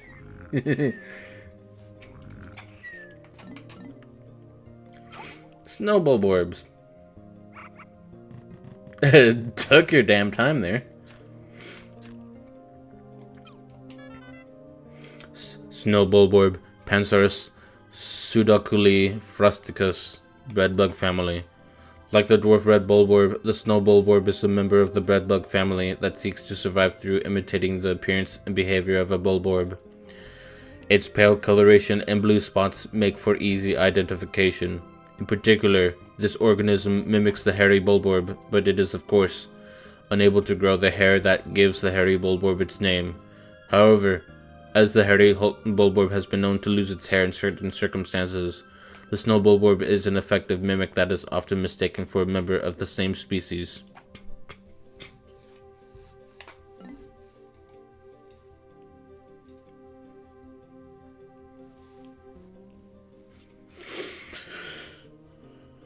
Whoa, was not expect. I forgot that the game also keeps track of the random fauna or flora that you come across that doesn't do shit. Clover. Quatricus infectum, clover family. This is a naturalized species. These plants are extremely persistent, and with the resistance of a symbiotic fungus that grows on its roots, the species is able to survive even in drought conditions. Typically, its leaves come in groupings of 3, but intense impact on the leaving stem early in the development cycle can result in an extremely rare 4-leaf cluster. Is that just an actual thing for clovers? Hold on. Let's do some fucking research. Also, do clovers have a symbiotic relationship with mold?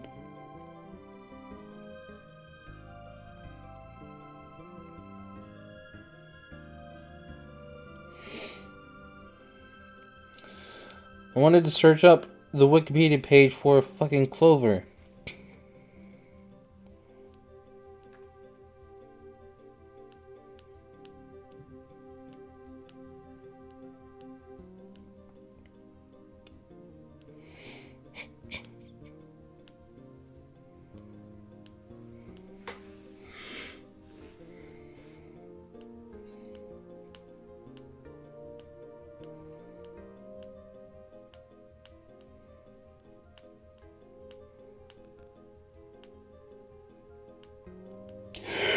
Holy shit, there's so many species of clover. That's way too many. I think God needs to reduce the amount of species. There's 291 species. Also, the, I'm guessing, Latin name of the clover is Trifolium. So the fact that Oliver calls it a quatrius is funny. We becoming botanists tonight, chat? Yeah, apparently so.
Yeah, I cannot figure out. I could not find a trivia section on the Pikmin wiki that on the Clover page. So actually, why should I let that stop me from searching up if clovers can work with mold.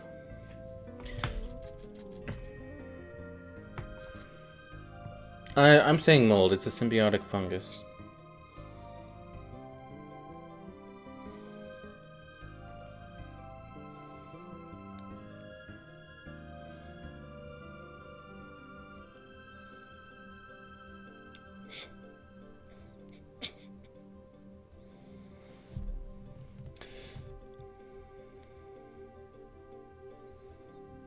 Oh, I'll be damned.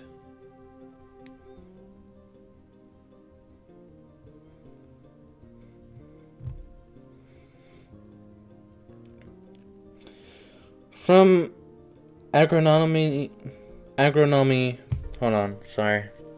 From agronomysociety.org. In pasture soils, clover roots are normally infected with mycorrhizal fungi that may improve phosphorus acquisitions by the plant when pea supply is limiting. And it trails off into dots. Well, no, Golden. From research that I've done in the past when I was trying to be extensively in world building, fungi is, I at least like to think of it as, it's not its own kingdom, I don't think, but fungi are closer to animals than they are to plants. But fungi encompasses mushrooms, truffles, and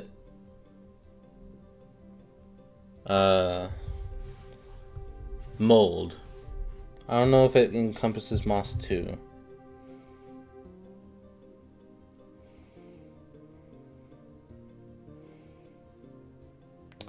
Alright, yeah, moss is not a fungi. Moss is a plant. So yeah, fungi encompasses mushrooms, which are, what you think they are. Like the kind that Mario eats or Alice from Alice in Wonderland eats. Truffles, which are underground mushrooms that we use pigs to sniff them out.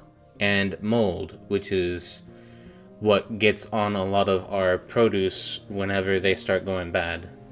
Maybe the clovers are connected to the mycelium network and get nutrients that way. No, they specifically mentioned mycorrhizal fungi.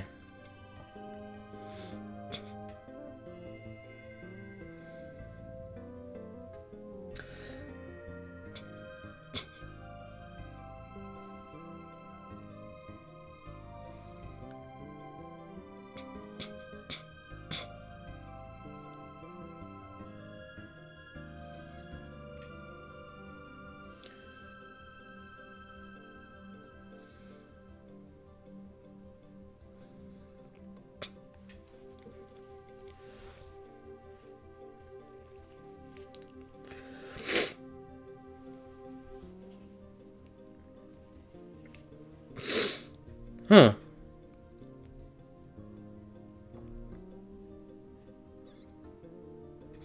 Oh, okay, so, a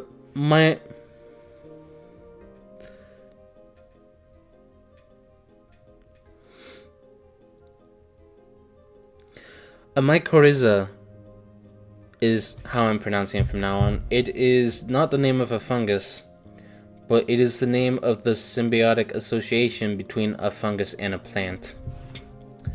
So that can include mushrooms. So Wikipedia describes it. The term mycorrhiza refers to the role of the fungus in the plant's rhizosphere, the plant root system and its surroundings. Mycorrhizae play important roles in plant nutrition, soil biology, and soil chemistry.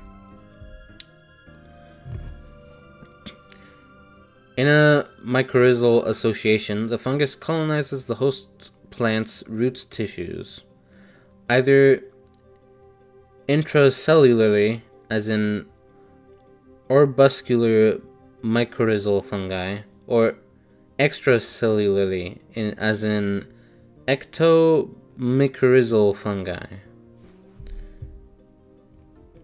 I don't know what either of those mean. Okay, they're types of mycorrhizal. Mycorrhizals. The association is normally mutualistic. Some apparently tend to be parasitic, as it states. For an actual definition, a mycorrhiza is a symbiotic association between a green plant and a fungus. The plant makes organic molecules by photosynthesis and supplies them to the fungus in the form of sugars or lipids, while the fungus supplies the plant with water and mineral nutrients, such as phosphorus, taken from the soil. Mycorrhizas are located in the roots of vascular plants, but mycorrhiza-like associations also occur in bryophytes, and there is fossil evidence that early land plants that lacked roots formed arbuscular mycorrhizal associations. Bryophytes are a group of land plants. Okay.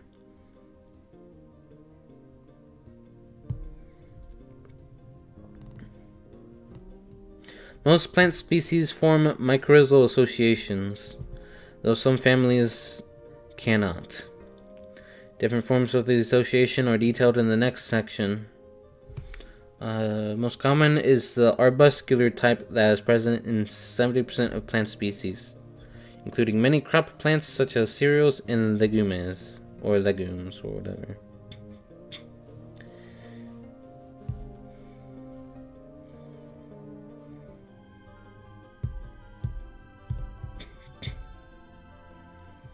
So, you can, I guess, very much have a mushroom like growing out of the roots of like an oak tree. Alright, let's continue learning about the stuff here.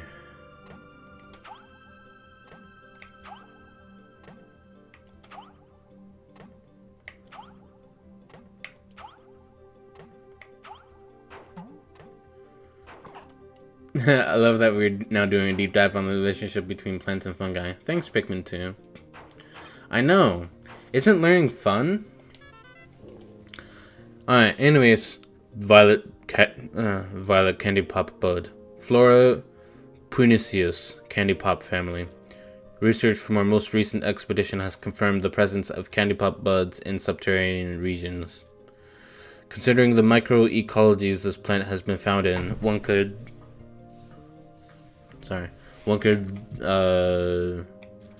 surmise that it could be found in any cavern, regardless of geographical region.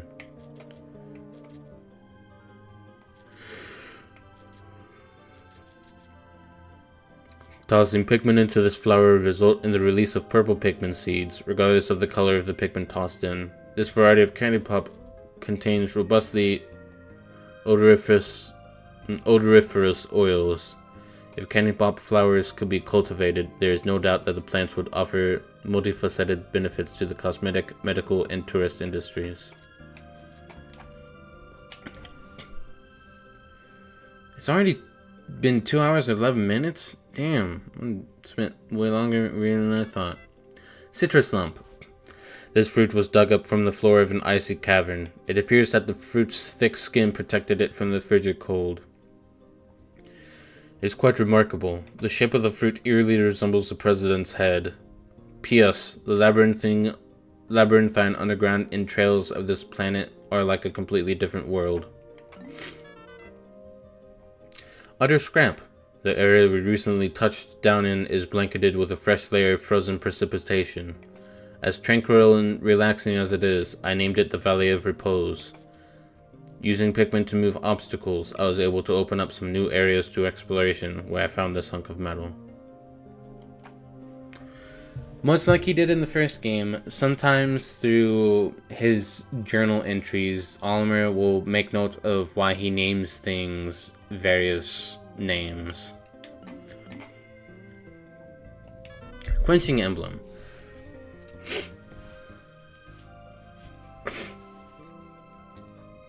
I often brag about my inexhaustible supply of self-control, but when I peered this treasure, I can't help but want to take a drink. It's the 7-Up brand. The fucking diabolical company. Anyways, Spherical Atlas. The purple Pikmin were somehow able to carry this massive treasure. Today we measured their physical strength using the ship's onboard beefometer. Because that's definitely the name of one of the things we have here. It seems they have 10 times the weight and physical power of any other Pikmin. When I throw them, they land with a resounding thud. I've decided to commemorate the cave I first encountered them in by naming it Emergence Cave. See? What did I say?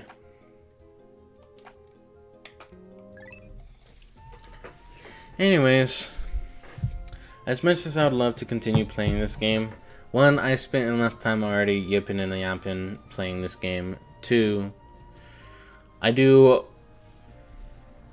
want to see if I can make progress in some other games tonight, while the night's still young-ish.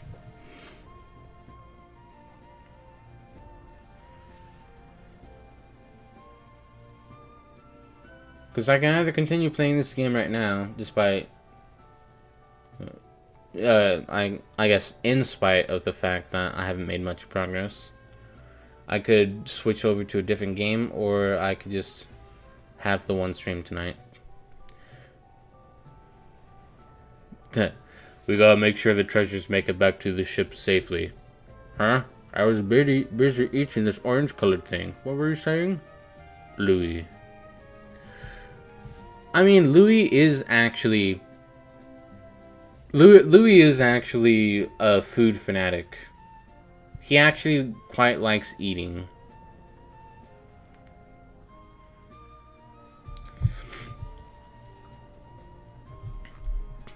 If I were to switch to another game tonight, the options that I have are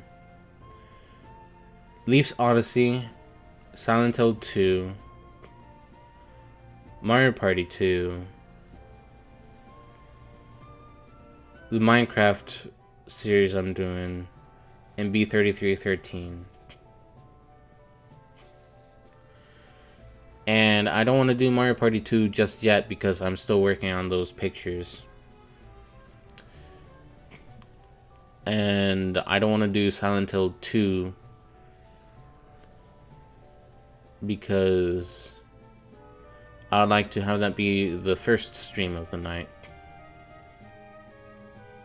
Which leaves a puzzle game, a challenge that is going to kind of feel tedious, and becoming lost in a series of perplexing scenes. Do you have any thoughts about what I should do?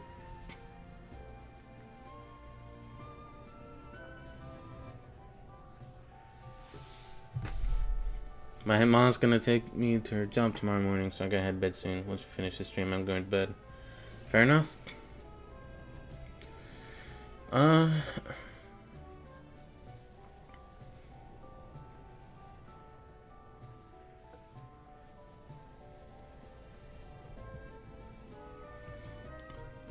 I guess I should also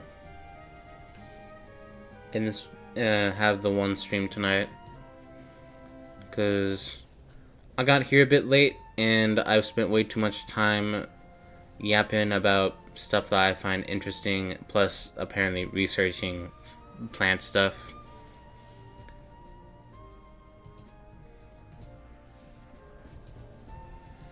So I'm at least enjoying myself so far. Even if I didn't technically play much of the game right now. I've only played 2 days. Yeah, there's stuff that if I only have the one stream tonight, I can actually get to work on. The yapping was the best part. Well, thank you. I know there might be some people out there who watch the stream and get kind of upset that I'm not actually playing the game. But, you know, Fuck him. Don't actually fuck him, but you know.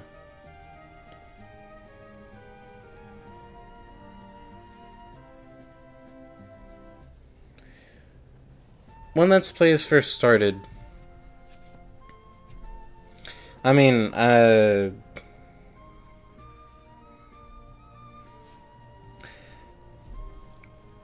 when Let's Plays originated, it was more about community, which was why it was called Let's Play. But eventually, it became about playing through a game as if someone was in the room with you, so that you can describe all the cool little details you know about the game. And nowadays, Let's Play is just a term for someone playing a video game online. But as a big fan of a lot of the older Let's Players back then, I still like sticking to the second definition, because I mean, you guys are only watching, so you can't actually play with me unless you are playing your own game while watching me. No gold, no. But yeah, it's kind of the spirit of Let's Plays for me. I definitely do like that there are, like,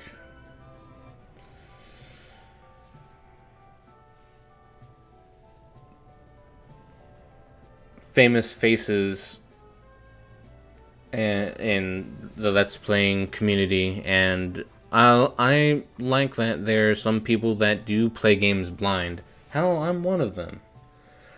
I haven't played through, like, most of these games that I've done on stream, and some of them I've never even heard about, like Leaf's Odyssey, until, like, earlier this year. So, you know, I'm that way as well.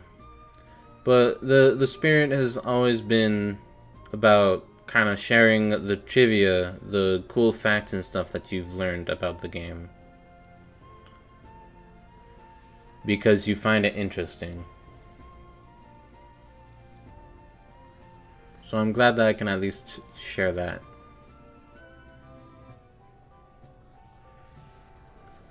Anyways, I guess I should let you go to bed instead of continuing to yap for another 30 to 40 minutes.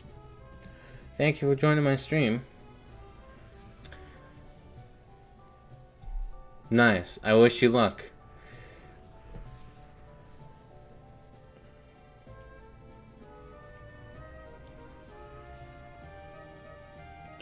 But yeah, starting a game that I know will probably take a little while will probably be the best bet for the backlog right now, so that I can get caught up with my art. And also get caught up with